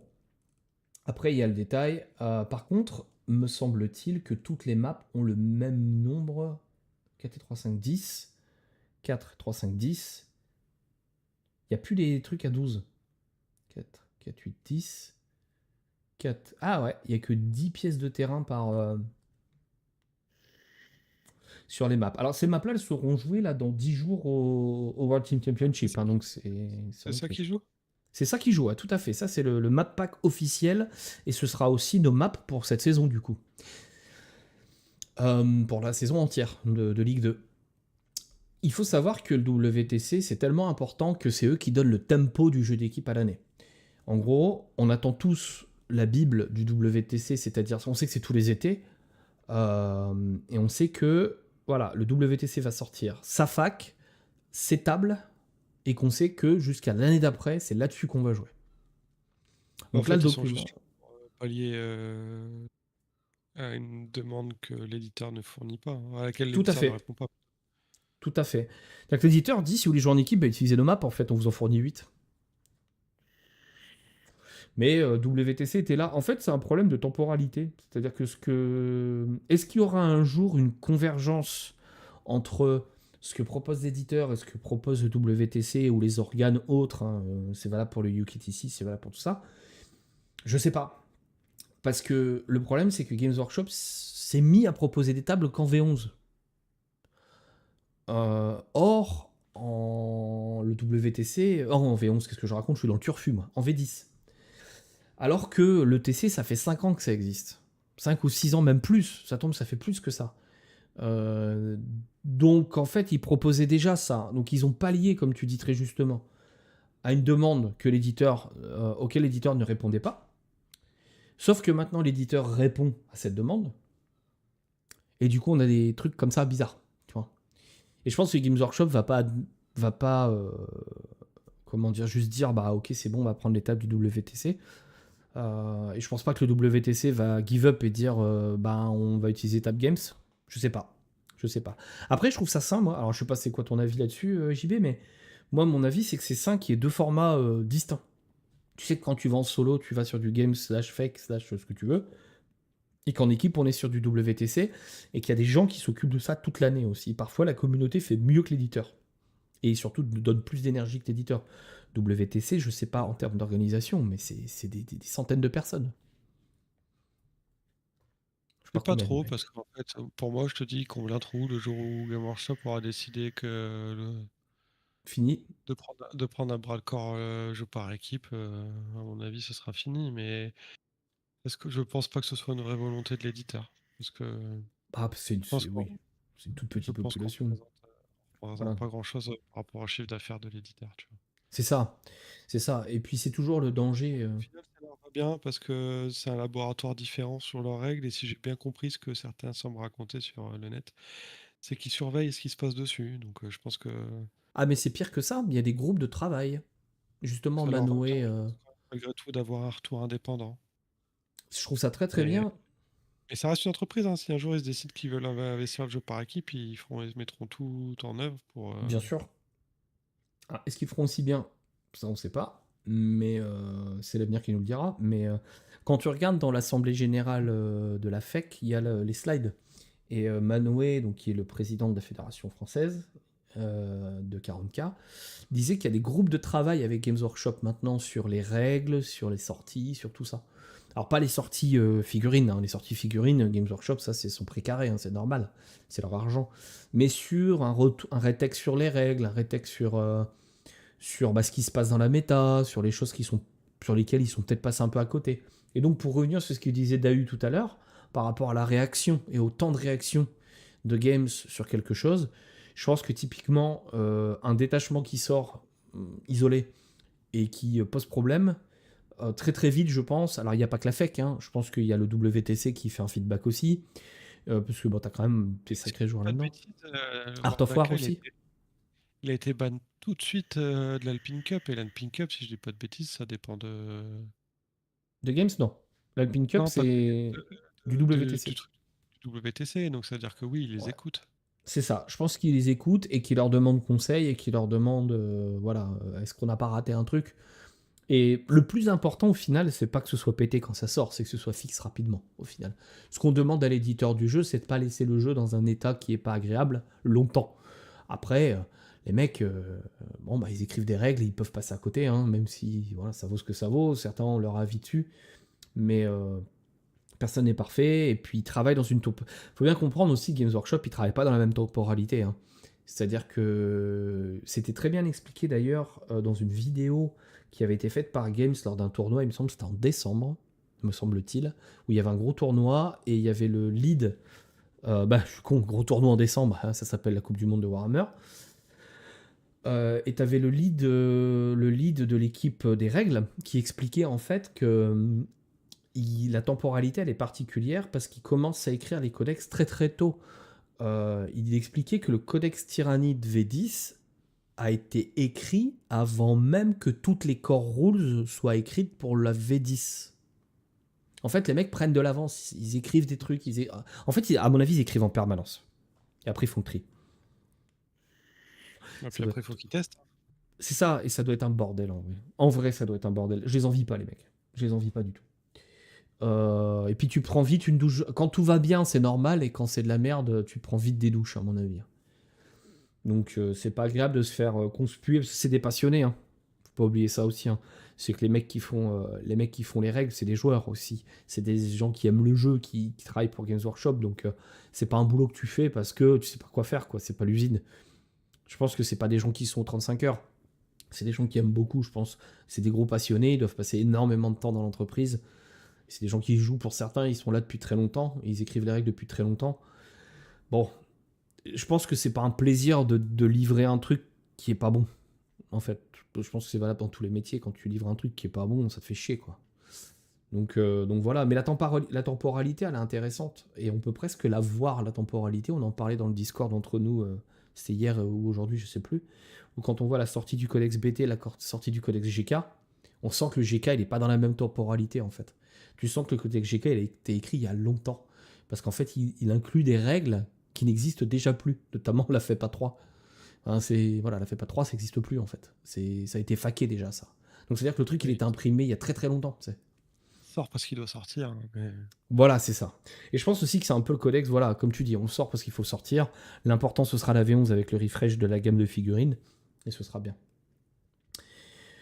Donc, voici ce qu'est le format WTC. Donc, pour revenir à ce que je disais un petit peu plus tôt, il faut pas avoir de fantasme sur le format WTC, les tables WTC. J'ai entendu de la part de copains, de partenaires, de magasins dans lesquels j'allais ou dans des barrages ou autres, que les gens ne venaient pas au tournoi ou râlaient quand les tables n'étaient pas en WTC ou quand le format n'était pas en WTC. Je trouve ça ridicule, personnellement. Quand on fait du solo, quand on vient dans une boutique où il y a maximum 10 à 15 tables, 15 tables c'est déjà beaucoup, hein. Ça prend déjà beaucoup de place. En général, dans les magasins, il y a quoi 8, 10, 12 tables dans les mecs qui veulent vraiment pousser le truc. Donc on parle de 20 à 25 joueurs, un grand max. Hein. C'est ridicule de dire c'est format WTC où je viens pas. Si tu veux absolument jouer en WTC, frérot, il y a un truc qui s'appelle TTS. Et tu vas pouvoir y jouer 18 heures par jour si tu veux. Ou alors, il y a un truc qui s'appelle la League Wars, auquel cas tu peux t'inscrire à la League Wars et faire une équipe avec tes copains et aller te taper dessus en WTC toute l'année. Donc, ça met une pression sur les associations, sur les barrageux. Non, c'est ce qu'on se disait avec MaxiRef cette année aussi, hein, tu vois, JB1. Eux, ils ont pas de table WTC, puis nous, on arrive là-bas et on s'est joué que en ça. Et si on veut s'entraîner, bah, nous, on s'entraîne là-dessus. Bah, on est un peu comme des flancs. Et eux aussi, du coup, ça les fait chier parce qu'ils se disent merde, on n'a pas les tables pour eux et tout ça. Enfin bon, c'est pas. Bon, après, nous, on n'a rien dit. Hein. On est déjà bien élevés, hein. C'est pas plein. Non, c'est pas plein. Mais c'est vrai, quand t'arrives et tu dis bon, les tables sont faites et que tu vois 3 ruines sur le truc, tu dis JC, t'as des ruines en plus, s'il te plaît. T'as des terrains Bah non. encore Tu sais qu'une fois que le pairing est fait, sur ce que tu affrontes, tu sais que tu as déjà perdu. Mais bon, ça c'est. C'est ça. Et en fait, c'est le souci. Et de plus, je trouve que ce fantasme, il vient beaucoup de la médiatisation du format, au travers des chaînes YouTube, qui sont connues, hein, les grosses chaînes, voilà. Francophones, hein, je parle, parce que à l'étranger, ça ne joue jamais en WTC. Vous ouvrez Art of War, vous regardez la map, il n'y aura pas de WTC chez Art of War, où c'est extrêmement rare. Eux, le WTC, c'est la cour de récréation. Ils viennent une fois par an, mais tout le reste de l'année, c'est des farmers de solo pour aller au championnat du monde au mois de décembre, novembre-décembre, là, chez Games. Le WTC, c'est bonus. Du coup, faut pas fantasmer ce format en tant que joueur, de solo, j'entends. Et faut pas non plus fantasmer ce format en tant qu'organisateur. Parce qu'en fait, une table WTC, c'est aujourd'hui En carton plume, entre 120 et 150 euros la table. En dur, en résine, ça coûte beaucoup plus cher. En pliable, si vous voulez l'acheter auprès des gens qui ont la licence commerciale, je crois que c'est 220 euros la table. Donc arriver dans un magasin qui essaye de monter une communauté avec, disons, 10 tables, allez, vraiment, on dit qu'ils ont de la place. Vous êtes en train de leur demander d'investir entre 1500 et 3000 euros pour des joueurs. C'est énormément d'argent pour un magasin. On sait tous que c'est pas en ouvrant un magasin qui vend des figurines qu'on devient millionnaire. Hein. C'est des gens qui font ça par passion, hein, vraiment. Alors ils se payent, ils mangent, hein, heureusement, mais voilà, il y a d'autres métiers pour devenir millionnaire. Hein. Donc l'idée, c'est que ce format-là, il est vraiment adapté au jeu d'équipe. Il a été conçu par et pour des gens qui font de l'équipe, et qu'il y a d'autres formats qui sont plus accessibles pour les magasins et même pour les joueurs. Et pourquoi pour les joueurs? Alors je vais faire un petit nouvel onglet et je vais aller faire FAQ WTC 2025 et on va voir ce que ça nous sort. Voilà. J'espère que vous êtes prêts. Donc déjà, il y a les Specific Army FAQ et il y a le... Ah, Steam Event, on va s'en... Et ah oui, puis ils ont dû faire un guide sur la charge aussi. Alors, c'est parti. Faction FAQ. Je vous laisse apprécier le plaisir que c'est. Évidemment, hein, rien n'est traduit en français.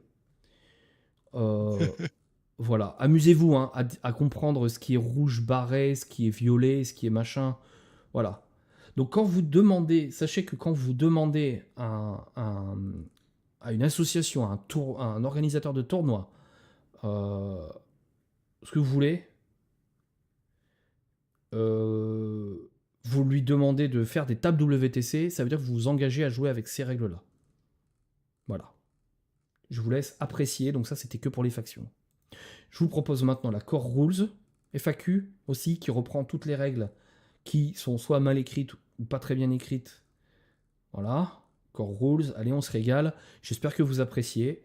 C'est vraiment un plaisir de venir sur ce stream. On se tape des scroll down en anglais avec des explications de charge, etc. etc. Et c'est pas fini, parce que comme ils ont modifié la règle de charge,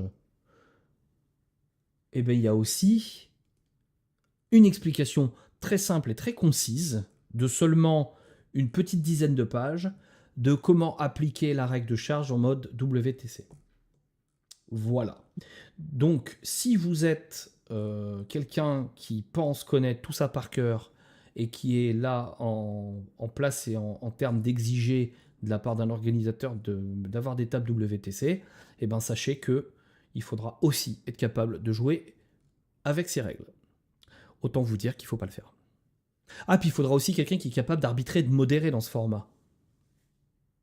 Aussi. Alors, pour mettre un petit alinéa à ça. Ce que vous venez de voir là, ça veut dire que nous, en équipe, donc de la L3 à la L1, nous appliquons ces règles-là. Ça veut dire qu'on lit ces documents-là. Ça ne veut pas dire qu'on les connaît par cœur. Mais dites-vous bien que c'est quand même de la documentation qui vient en plus. Alors mettez-vous à la place. Non mais c'est ça, c'est lourd en fait. Si on veut qu'il y ait plus de gens qui partagent notre passion, c'est ce qu'on essaye de faire hein, chez les Relais Noirs en dehors de la Ligoire. Hein.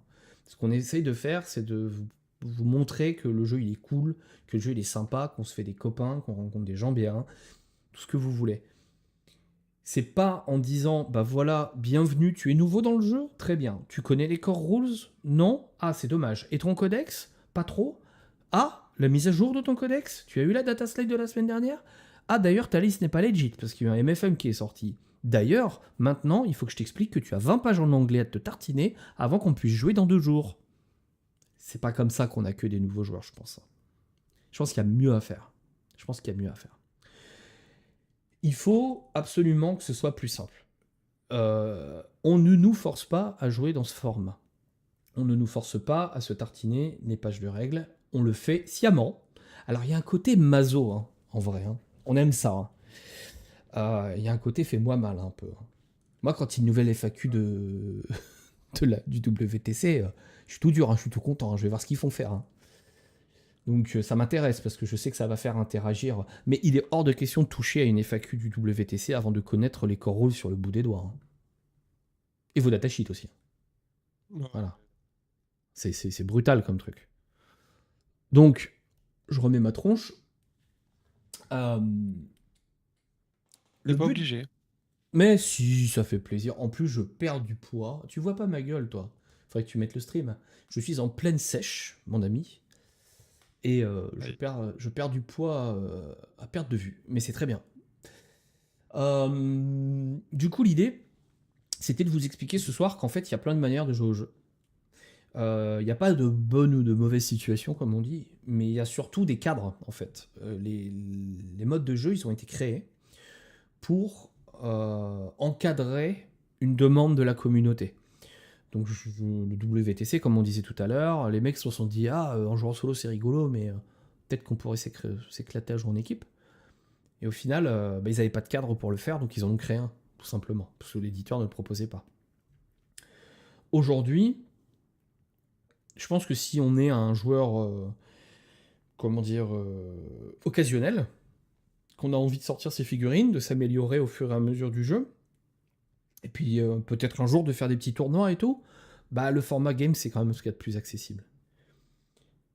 Si on est un joueur déjà un petit peu chevronné ou qui veut directement aller dans le compétitif, comme l'a fait notre ami Tok ici présent, qui s'est directement téléporté dans un tournoi où il s'est fait fesser et souiller pendant tout un week-end, c'est brutal quand même, faut avoir un moral quoi. On en a déjà Ah, parlé en c'était dur. podcast. Voilà, on en a parlé. C'est-à-dire que quand tu te retrouves face à des mecs qui font ça 6 à 8 fois par semaine et que toi c'est la deuxième fois que tu sors ton armée, voilà quoi. Faut, faut réfléchir. Faut réfléchir avant d'y aller. Et surtout penser qu'il y a un format de jeu qui vient avec. C'est pas uniquement des tables, c'est aussi un format, c'est aussi un cadre, c'est aussi voilà, des règles qui peuvent changer de ce que vous avez l'habitude ou ce que vos adversaires ont l'habitude de faire. Et ce serait dommage de limiter vos adversaires et de limiter les organisateurs et de limiter votre communauté locale et de pas venir jouer juste parce que Dixit, il n'y a pas de table WTC. Quoi. Moi, je trouve ça un peu bête. Je vais vous donner un bon exemple. Jeudi, je vais aller jouer contre un joueur au troll de la côte, en IRL. J'essaie de faire pas mal d'IRL en ce moment, c'est du TTS, on en a tellement fait dans l'année que j'ai envie de poser mes pitous sur table. Puis de serrer des paluches. Et puis surtout, ça me fait bouger, c'est bien. Et avant de jouer contre ce gars-là, je lui dis bah voilà, écoute, je voulais savoir quel type de partie tu attends. Est-ce que tu es plutôt un joueur débutant? Est-ce que tu es plutôt un joueur confirmé? Qu'est-ce que tu attends de la partie? Deuxième question, dans quel format de jeu on joue? Moi, je lui ai proposé de jouer en format Games Workshop, mais avec une table, parce que là où on va, ils n'ont pas beaucoup de terrain. Donc c'est difficile même de faire une table Games propre. Donc je lui ai dit, écoute, je vais ramener ma table WTC, mais nous ne jouerons pas en WTC, l'ami. On va faire juste une belle table qui est égale, quoi, en gros. Et ça permettra d'avoir une belle table équilibrée, et puis de jouer avec un format de jeu qui est accessible. Et donc il me répond, super, merci beaucoup, je suis plutôt un joueur débutant, j'ai quelques parties derrière moi, mais voilà, j'ai pas énormément joué, quoi. Dans la tête, je me dis, bah putain, heureusement que je lui ai demandé, quoi. Ah, t'es un Voilà. bon samaritain, toi. Non, je veux que ce soit un plaisir. Franchement, on prend pas de plaisir à éclater des gens qui savent pas jouer. C'est pas rigolo. C'est pas rigolo, le Bah, mec, écoute, il se fait 20 minutes comme, de route, tu sais. comme la seule fois où je joue, c'est qu'avec des joueurs énervés, je sais pas.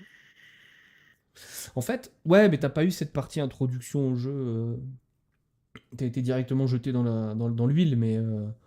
Bah, du coup, j'ai du mal à m'imaginer le truc parce que de base, le jeu, il est pas équilibré. Donc, Mais oui, en fait, tu c'est vois pas ce que je veux ça. dire? Pour moi, t'as pas, tu peux, le mode mou ou le mode gentil, il n'existe pas. T'as forcément un moment donné où le gars, des mecs qui pourront rien faire. Oui, bien C'est le sûr. jeu. Alors, je peux te prendre un autre exemple récent de la semaine dernière où j'ai joué contre notre copain Harold, euh, qui est un joueur occasionnel mais qui joue depuis longtemps. Il a des belles figurines, mec, il a des figurines en métal Eldar, elles sont incroyables. Moi, je kiffe ça. Je kiffe voir des figurines en métal sur la table. Quand t'as une witch, là, leur équivalent, là, je sais plus comment ça s'appelle en Eldar, qui pèse 3,5 kg. Je trouve ça génial. Truc en plomb, là. En fait, ce qu'on fait, c'est comme on sait qu'il y a un écart de jeu, et on joue souvent ensemble. Enfin, souvent, on joue pas toutes les semaines non plus, mais on essaie de se faire quelques parties ensemble. Et ce qu'on fait, c'est qu'on joue ensemble, en fait. Tout simplement. Je pense pas qu'il y ait de mode mou, parce que tu peux pas te restreindre à ne pas faire quelque chose d'efficace dans le jeu. Tu vois? Par contre, ce que tu peux faire, c'est montrer plusieurs décisions à ton adversaire. Quand c'est à lui de jouer, quand tu vois qu'il galère, tu vois. Tu vas pas jouer pour lui non plus. Mais moi, ce que je fais, c'est que je dis, bah voilà, écoute, je vois que t'es un petit peu dans la mouise, c'est que quand ça fait 20 minutes qu'il tourne autour de la table à son T2 de phase de mouvement parce que tu l'as proposé des trucs qu'il s'attendait pas, bah tu lui expliques. Tu lui dis, voilà, moi j'ai fait ça pour te mettre dans la difficulté, ça marche, bah regarde maintenant les options que tu as. Et là, je me mets avec lui, je me mets à côté de lui, tu vois. Je prends le temps. Et du coup, le score, il est plus important en fait, on s'en fout un peu, tu sais. Ça devient plus, tiens, essaie de réussir cette action-là, en fait. Alors, pas, quand je dis action, pas action au sens de scoring, mais action sur table, une géométrie, une certaine géométrie, tu vois. Je lui dis, essaye de, je sais pas, de me sortir ça, par exemple. Tu vois, si tu me sors ça, ça fait chier. Alors, qu'est-ce que t'as comme outil à ta disposition? Bah, t'as ça, ça, ça. Ok, est-ce que tu peux le faire? Si oui, est-ce que tu le fais? Est-ce que c'est intelligent? Qu'est-ce que je te propose en retour? Alors, c'est sûr que c'est des parties qui durent pas 3 heures, hein. C'est des parties qui durent plus 4-5 heures. Mais moi, ça me fait kiffer. Ça me fait kiffer, puis Ah, ce qui me fait kiffer en plus, c'est que le mec il progresse et il se régale, en fait. Tu vois, c'est ça qui est cool, en fait. Le mec il a passé un bon moment, il a pris un gros 20Z ou un gros 18, mais on s'en bat les couilles, en fait. Parce qu'il a passé un bon moment sur table, il s'est amusé, en fait. Et il a appris des trucs, tu sais. T'as ce moment-là où tu sais que tu vas te faire rouler dessus, mais tu te dis, bah j'espère que je vais pas repartir, tu sais, le cerveau vide, en fait. J'espère que je vais apprendre des choses. Et en fait, notre bon Harold, eh ben, plus ça va, plus je trouve que il joue de mieux en mieux, tu vois. Il joue de mieux en mieux, il fait des meilleurs déploiements. La première fois que j'ai joué contre lui, c'était des déploiements version V5, où tu mets tout en ligne, tu sais. Il m'a fait une engron avec toi, tu sais. Tu te rappelles ton engron qui a sauté T1? Bah voilà. tout à fait, hein, donc, tout à fait. Voilà, T'as il faisait raison. ça. Et maintenant, il le fait plus. Maintenant, il fait attention, il regarde des lignes de vue, tout ça. Et tu vois, c'est des mécanismes qui sont pas forcément évidents tout de suite, mais qui, une fois que tu as appris, bah voilà. Là, Salis, ce qu'il m'a proposé la semaine dernière, j'ai bien aimé parce qu'il a une réflexion intelligente. Il se dit, à un moment, donc moi je lui avais retiré toutes ces petites unités de scoring, c'était quand même une liste qui était assez obèse. T'avais quand même des gros packs très, très impactants, mais très peu de scoring en fait, très peu de petits trucs pour venir me faire chier, pour me proposer du trade, pour me forcer à faire des choses que j'avais pas envie de faire. Et il s'en est rendu compte tout seul, tu vois, à la fin du T3, il me dit, putain, tu vois, ma liste là ça va pas, j'ai trop de gros packs, il me faut plus de trucs pour scorer, il me faut plus de trucs pour t'emmerder. Bah tu vois, ça c'est une réflexion qu'il aurait peut-être pas eu il y a 6 mois quand on a commencé à jouer ensemble. Et ça, alors, c'est parce que j'aime le jeu peut-être, hein, mais moi ça me fait kiffer, moi ça. Je sais qu'il y a des gens qui n'ont pas la patience, qui n'ont pas l'envie, qui n'ont pas. Voilà. Moi, ça me fait grave kiffer. Et puis, ça me permet de jouer. Alors, mon plaisir perso, je le tire en jouant des trucs que je joue pas normalement. Tu vois, je vais pas lui sortir la liste Shit Dust turbo remontée, dégueulasse, et le tablé T3, tu vois. Je crois que j'ai jamais tablé d'ailleurs à Roll, je crois. Parce que c'est pas l'intention du jeu. Je sais pas ce que t'en penses, tiens, toi, de l'éducation des nouveaux joueurs. J'entends, mais après, moi, comme j'ai toujours appris dans le mode, un mode désénervé, que j'ai au début pris beaucoup de cul, je vois que le jeu comme ça, en fait. Ouais. Et j'ai pas assez de temps de jeu pour me dire que je vais perdre, enfin perdre. C'est pas gentil de dire ça, Non, mais investir. investir du temps, une soirée, 4 ou 5 heures, hein, tout d'un week-end, alors que le temps est précieux. J'entends. euh, à ça. Puis et en fait, aussi, c'est pareil, c'est comme dans tous les domaines, hein, dans le monde professionnel, c'est pareil, ça dépend si le sentiment que ça sert à quelque chose. Ah, bien sûr, bien sûr. Ah, bah, de toute Tu vois ce façon, que je veux dire? tu t'en rends vite compte, hein, de toute manière, hein. C'est-à-dire que le mec, Si le gars, il bah, comprend rien. tu Oui, voilà. comprends pas ou il progresse pas, bah, En fait, c'est ça, c'est que je dirais à mes filles, flemme, quoi. flemme, Oh quoi. putain, On est flemme. d'accord. Hmm. Le Mais gros, le gros. en fait, c'est ça, c'est que il y a des gens qui naturellement. Et puis après, il faut que le feeling il passe avec l'humain aussi. Et que tu fais pas ça avec tout le monde. Moi, je le Après, fais c'est à parce mon que avis, avec Harold, c'est bien passé, tu vois. S'il avait des velléités compétitives et que c'est quelqu'un qui s'était dit, tiens, j'ai envie peut-être de pousser plus loin, j'ai le temps, j'ai envie d'investir là-dedans, c'est quelqu'un, en plus c'est un Eldar, ça tombe bien, on n'en a pas, c'est quelqu'un, je pense, qui aurait bien cliqué avec le groupe, tu sais, typiquement. ouais, mais après, en plus, ça dépend du cercle de jeu que t'as, parce que et dans l'endroit où tu Oui. peux jouer. Moi, je vois par chez moi, à part jouer chez nous, je vois une salle où tu peux rentrer qu'à partir de 20h45 le mercredi soir en pleine semaine. Oui, C'est compliqué pour jouer, donc c'est ça, je suis d'accord avec toi. Ah bah moi, mercredi soir, c'est mort, hein. Enfin, là, j'y vais moi j'y moi en vais demain général. soir, je vais jouer avec Greg, mais c'est parce que on n'a pas les enfants, et puis au boulot c'est plus calme, mais c'est dur. Je sais que le réveil le lendemain il pique, hein. Bah oui, je suis bien d'accord. Non, moi je pense que c'est un truc cool à faire quand on peut se le permettre. Moi je sais que c'est un truc que j'ai toujours aimé faire. Euh, j'ai toujours kiffé faire ça. Je l'ai fait en Estonie, où en fait essayer d'organiser un peu une commu autour. Mais après ça c'est mon caractère, je pense aussi. J'aime bien organiser des trucs. Donc c'est un peu mon métier aussi, organiser des trucs. Je fais ça à longueur de journée, d'organiser des trucs. Donc c'est un truc que je kiffe bien. Ensuite, je l'ai fait avec vous, avec l'équipe, hein, organiser l'équipe, et je le fais encore, parce qu'il y a encore des sujets. Et je me dis que si j'arrive à trouver une soirée par mois pour aller pousser du plastique, voir des gens que j'apprécie, et puis mettre quelques sous dans un bar à jeux qui Non, existe et mais que j'aimerais qu'il continue. Voilà. Par contre, j'entends que, tu vois, on avait la même discussion avec Sam, tu vois, quand on est allé cet été en vacances. Euh, on... Tu vois, Sam, il sait pas le faire non plus, tu vois, il est comme toi. Il veut, lui, s'il joue, c'est pour progresser. S'il met du temps dans le jeu, en fait, c'est pas si s'il joue pour progresser, faut pas voir ça comme un truc égoïste, mais c'est que le temps est limité, et mon temps de jeu, tout ce qui est lié à 40K, je veux le mettre dans une progression parce que, voilà, je veux être plus fort, en fait, tout simplement. mais Et après voilà.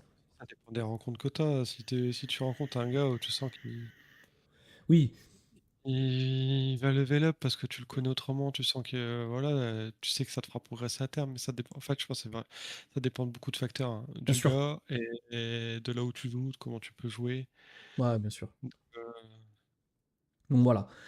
Je me fais une passe D tout seul. Alors, je sais pas si vous êtes beaucoup sur le stream et je sais pas si vous aurez le temps d'ici là de voir le replay. Mais le 16 août, du coup, je serai au Troll avec Romain d'ailleurs qui viendra aussi. Donc notre bon Mistakes. On va faire une journée commue en gros. C'est pas une journée débutant, c'est pas une journée d'initiation, c'est plutôt une journée rencontre communautaire. Parce qu'en fait, tout simplement, les gérants du Troll ont fait un 2v2 le lendemain du playoff. Et en fait, ça s'est plutôt bien passé. Il y a eu de l'engouement dans la communauté locale. Et il s'est avéré qu'ils vous ont envie de pousser peut-être un peu plus 40K, chose qu'ils n'avaient pas fait avant. Et donc ils m'ont gentiment demandé si je pouvais venir leur filer un coup de main pour juste encadrer le truc vite fait, quoi, hein, parce qu'ils ne sont pas des spécialistes de 40K. Et comme on l'a vu avec ce truc aujourd'hui, il y a quand même beaucoup de documentation sur 40K. C'est quand même pas un truc que tu regardes comme ça de loin. Tu es obligé d'être dedans. Et donc voilà, donc je vais aller faire ça pour leur filer un coup de main. Et puis alors moi, je prendrai des pitous au cas où il y a à remplir une table, si on est impair. Mais l'idée, c'est que je sois plus là pour aider les débutants, parce qu'il y en aura pas mal. Et il y aura quand même beaucoup de gens qui auront des figurines et qui les ont jamais mis sur table, ou très peu. Je pense que la pire chose qui puisse arriver à un débutant, c'est de jouer avec un autre débutant, tout simplement. Parce que. Alors, c'est rigolo si c'est un copain, mais si c'est un inconnu, c'est compliqué, parce que le jeu, il est complexe. Il y a plein d'interactions bizarres. Et avoir personne non, à qui demander, c'est chaud. souvent ça commence comme ça aussi quand t'es jeune. C'est ça. Alors, quand t'es gamin, ça va. Mais là, ce serait quand même dommage, je suis à 2 rues. Ouais. Ce serait dommage de pas. Voilà. Et puis, en plus, la belle-mère sera là, donc j'aurai rien d'autre à foutre. Autant de casser, quoi. Autant me barrer. Non, alors, comme je dis toujours, j'ai la meilleure belle-mère du monde. Je ne peux pas lui parler, elle ne peut pas me parler. Elle comprend pas ce que je lui dis, je comprends pas ce qu'elle me dit. Voilà. Donc on n'est pas emmerdé. Tu vois, on s'engueule jamais avec ma belle-mère. Non, en vrai, j'ai une belle-mère incroyable. Elle est trop cool. Elle parle estonien, je comprends un peu ce qu'elle dit. Je lui réponds en anglais, elle comprend un peu ce que je lui dis. Mais c'est quelqu'un de, voilà, que je respecte beaucoup. des gens qui ont eu des vies très difficiles. Donc voilà. Et donc là, elle va arriver là, lundi, donc moi, ça va être free-pitou, voilà. Ça va être tranquille, quoi. Donc voilà, l'actualité donc des relais noirs, c'est ça. On en est déjà à quasiment 2 heures de podcast à raconter des conneries. L'actualité des relais noirs, un peu JB. Du coup, mois d'août, donc samedi, on va chez Maxi Rêve. On va faire un bilan. Je vais livrer la C'est ça, lourde coupe. c'est ça le plan. Je vais C'est ça le envoyer plan. la lourde coupe chez Maxi Rêve. La lourde coupe. Je vais leur ramener un patch aussi. Un patch les patchs que j'avais fait faire là. Je vais leur ramener un dé également. J'ai encore la médaille de team d'ailleurs dans mon sac, il me semble-t-il. Puisqu'il avait dû partir plus tôt au playoff. Ensuite, donc le 16, il y a ça. 30-31, il y a Ogre. Ça, Ogre, ça, le ça va être déplacement trop bien. dans les- de la France. Ça va être cool. J'ai vraiment hâte. Comme je te disais, j'ai envie de voir vos tronches de ravis de la crèche. Et puis, j'ai envie d'aller En plus, ça jouer. tombe le week-end de la fête de la bière, hein. Autant te dire que le dimanche, on fera pas de résultat. Ça va être compliqué. En plus, je conduis pas. Pour une fois. Pour une fois, je conduis pas. Je ne Non, serai pas Sam. ce sera pas ça. On va Non, se en faire vrai, une grosse rapta samedi soir, hein.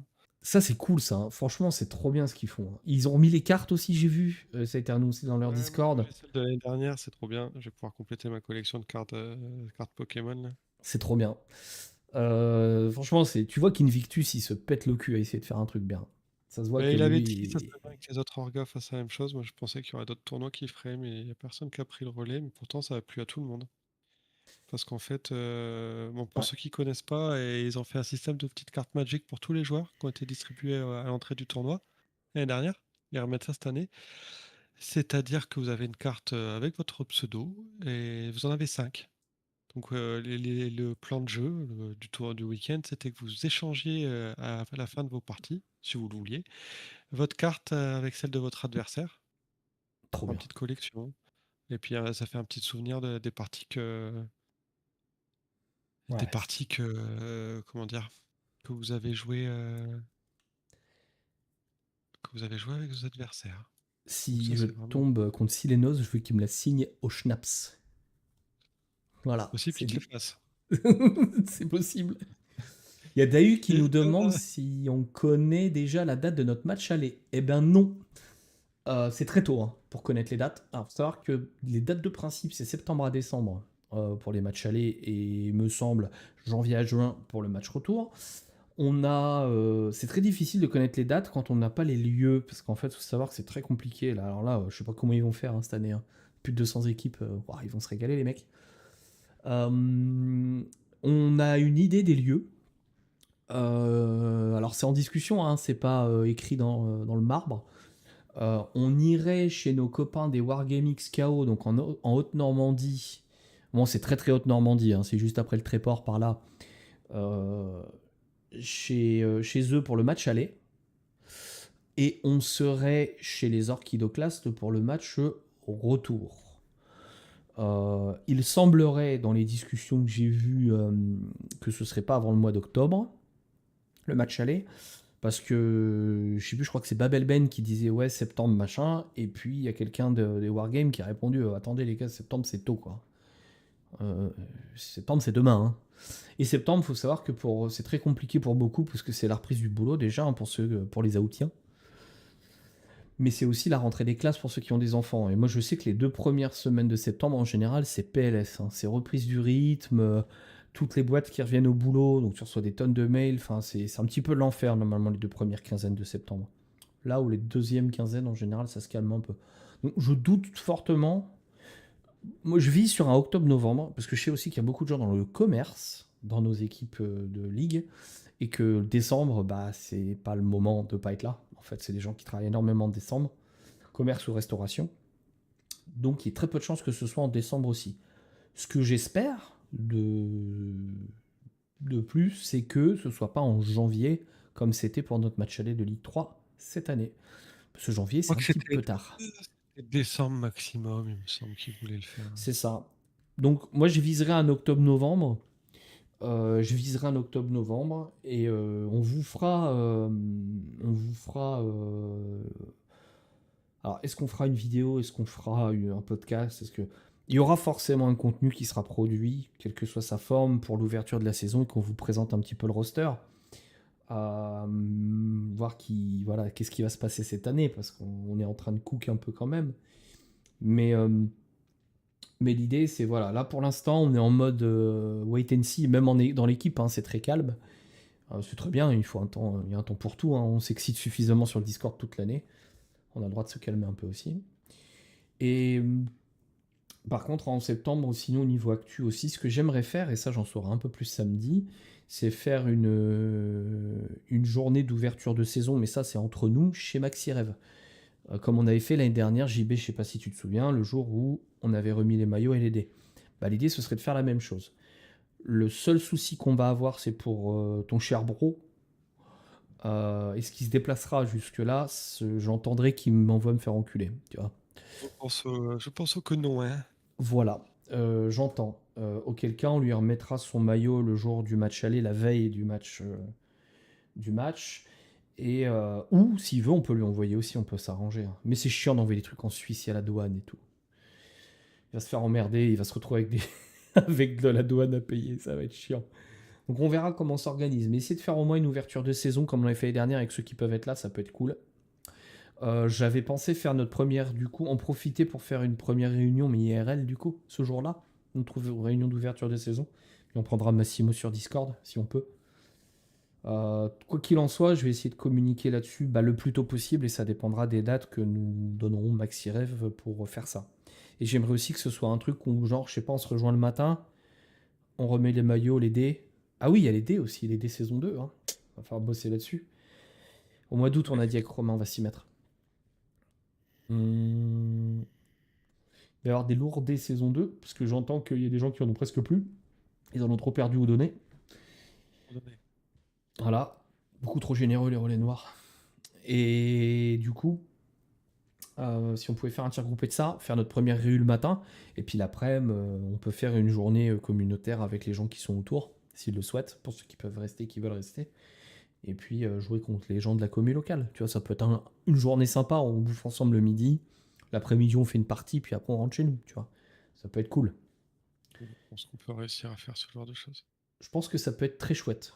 Et puis tous se revoir. Et puis après, ça va être préparation du match aller, hein. Là, il y a un scrim aussi en septembre, tout début septembre, avec la G-Team. C'est des gens du sud, je crois. Ouais, c'est sud-est ou sud-ouest, je sais plus. Peu importe. Ouais, c'est trop loin pour nous déjà. Mhm. C'est l'endroit où il y a les forêts qui brûlent en ce moment. Les pauvres gens, putain. Et donc l'idée, voilà, ce sera le scrim d'ouverture. Et on a un projet avec Sam. Bah tiens, je vais spoiler un peu là. On a un petit projet avec Sam de faire un scrim avec la FTA, mais en direct. En gros, l'idée, ce serait qu'on se mette tous d'accord sur une soirée. Alors, c'est pas simple, hein. Je sais que c'est pas simple. Mais c'est un souhait, c'est un vœu pieux. Voilà, c'est un vœu pieux, ni plus ni moins. Et l'idée, ce serait de se mettre d'accord sur une soirée, et on fait toutes les parties le même soir. En direct live. Et moi, l'idée, ce serait de streamer ça, et de sauter de table en table, en fait, pour voir un peu comment ça se passe. Voilà. C'est trop bien, maintenant. Voilà. Alors, ils ont réussi à le Attends, faire une fois. je pourrais pas voir Sam pleurer, quoi. Hmm. Je serais trop occupé. Alors, j'ai eu des échos, j'ai eu des insights de la FTA L2 en termes de roster cette année. Non, mais je sais ce qu'il y a dedans. Ils ont récupéré Archeon de la... Ils sont en mode énervé. Ouïe, ouïe, ouïe. On n'est pas sur la même planète, hein. Non, non, non. Non, mais après, ils visent la L1, hein. Ils visent la L1 et je leur souhaite. Je leur souhaite. Ils le méritent. Puis ils se donnent les moyens aussi, parce que là, il y a des joueurs, voilà. Et ils créent une team L3 aussi, d'ailleurs. Ils ont créé une team L3 à la FTA. Il y a plein de gens, d'ailleurs. Alors, ça, c'est un vrai truc. Même si peut-être falloir changer de fusil d'épaule. Faudra qu'on en discute en équipe, mais il y a plein de gens qui me disent ah putain, si vous faites une team L3, moi j'en suis, tu vois. Je sais pas quoi en penser. En fait, le problème que j'ai. Bon, déjà, je délègue. Je délègue tout, hein. C'est-à-dire que là, si demain, en gros, on file l'identité, hein. Voilà. Le truc qui me gêne, on va être obligé de trademark les relais noirs, quoi, si ça continue. Le truc qui me gêne avec ce système, c'est que on est comment dire, on est un groupe, et que si demain on devait créer une Team L3, donc déjà ce sera pas pour cette année, puisque les inscriptions sont fermées, et ben ça voudrait dire qu'ils sont avec nous. Tant qu'on est dans 2 ligues différentes, c'est pas très grave. Ça n'a pas d'importance. Puisque chacun joue sa ligue, et puis on se fait pex entre nous, et tout, c'est cool. Ça augmente vachement la taille du pool de joueurs, ça permet de détecter des nouveaux bons joueurs, peut-être aussi, de les faire monter. Tu vois, typiquement, si quelqu'un a une année un peu dure en termes de dispo, qui dit « Oh bah moi cette année, la L2 ça va être chaud, je vais plutôt aller en L3 », tu vois, c'est cool, ça donne des trucs cool. Maintenant, là où ça crée des problèmes, c'est quand les 2 ligues sont dans le même niveau. C'est que ça scinde le truc en deux, en fait. Et C'est sûr. c'est ce qui m'embête le plus. C'est tout ce qui me retient, moi, perso. C'est tout ce qui me retient d'ouvrir une Team L3. C'est... Voilà. Et c'est ce qui m'emmerderait, c'est que du coup, ça crée une scission, en fait, entre enfin, entre des potes, quoi, au final. Tu vois. Donc ça fait un peu chier. Donc je sais pas. Je sais pas quoi en penser, mais j'ai entendu plusieurs fois, si vous faites une Team L3, moi j'en suis, machin. Je pense qu'il nous faudrait pas grand chose pour monter une Team L3 en vrai. Mais, voilà. Voilà, c'est un sujet.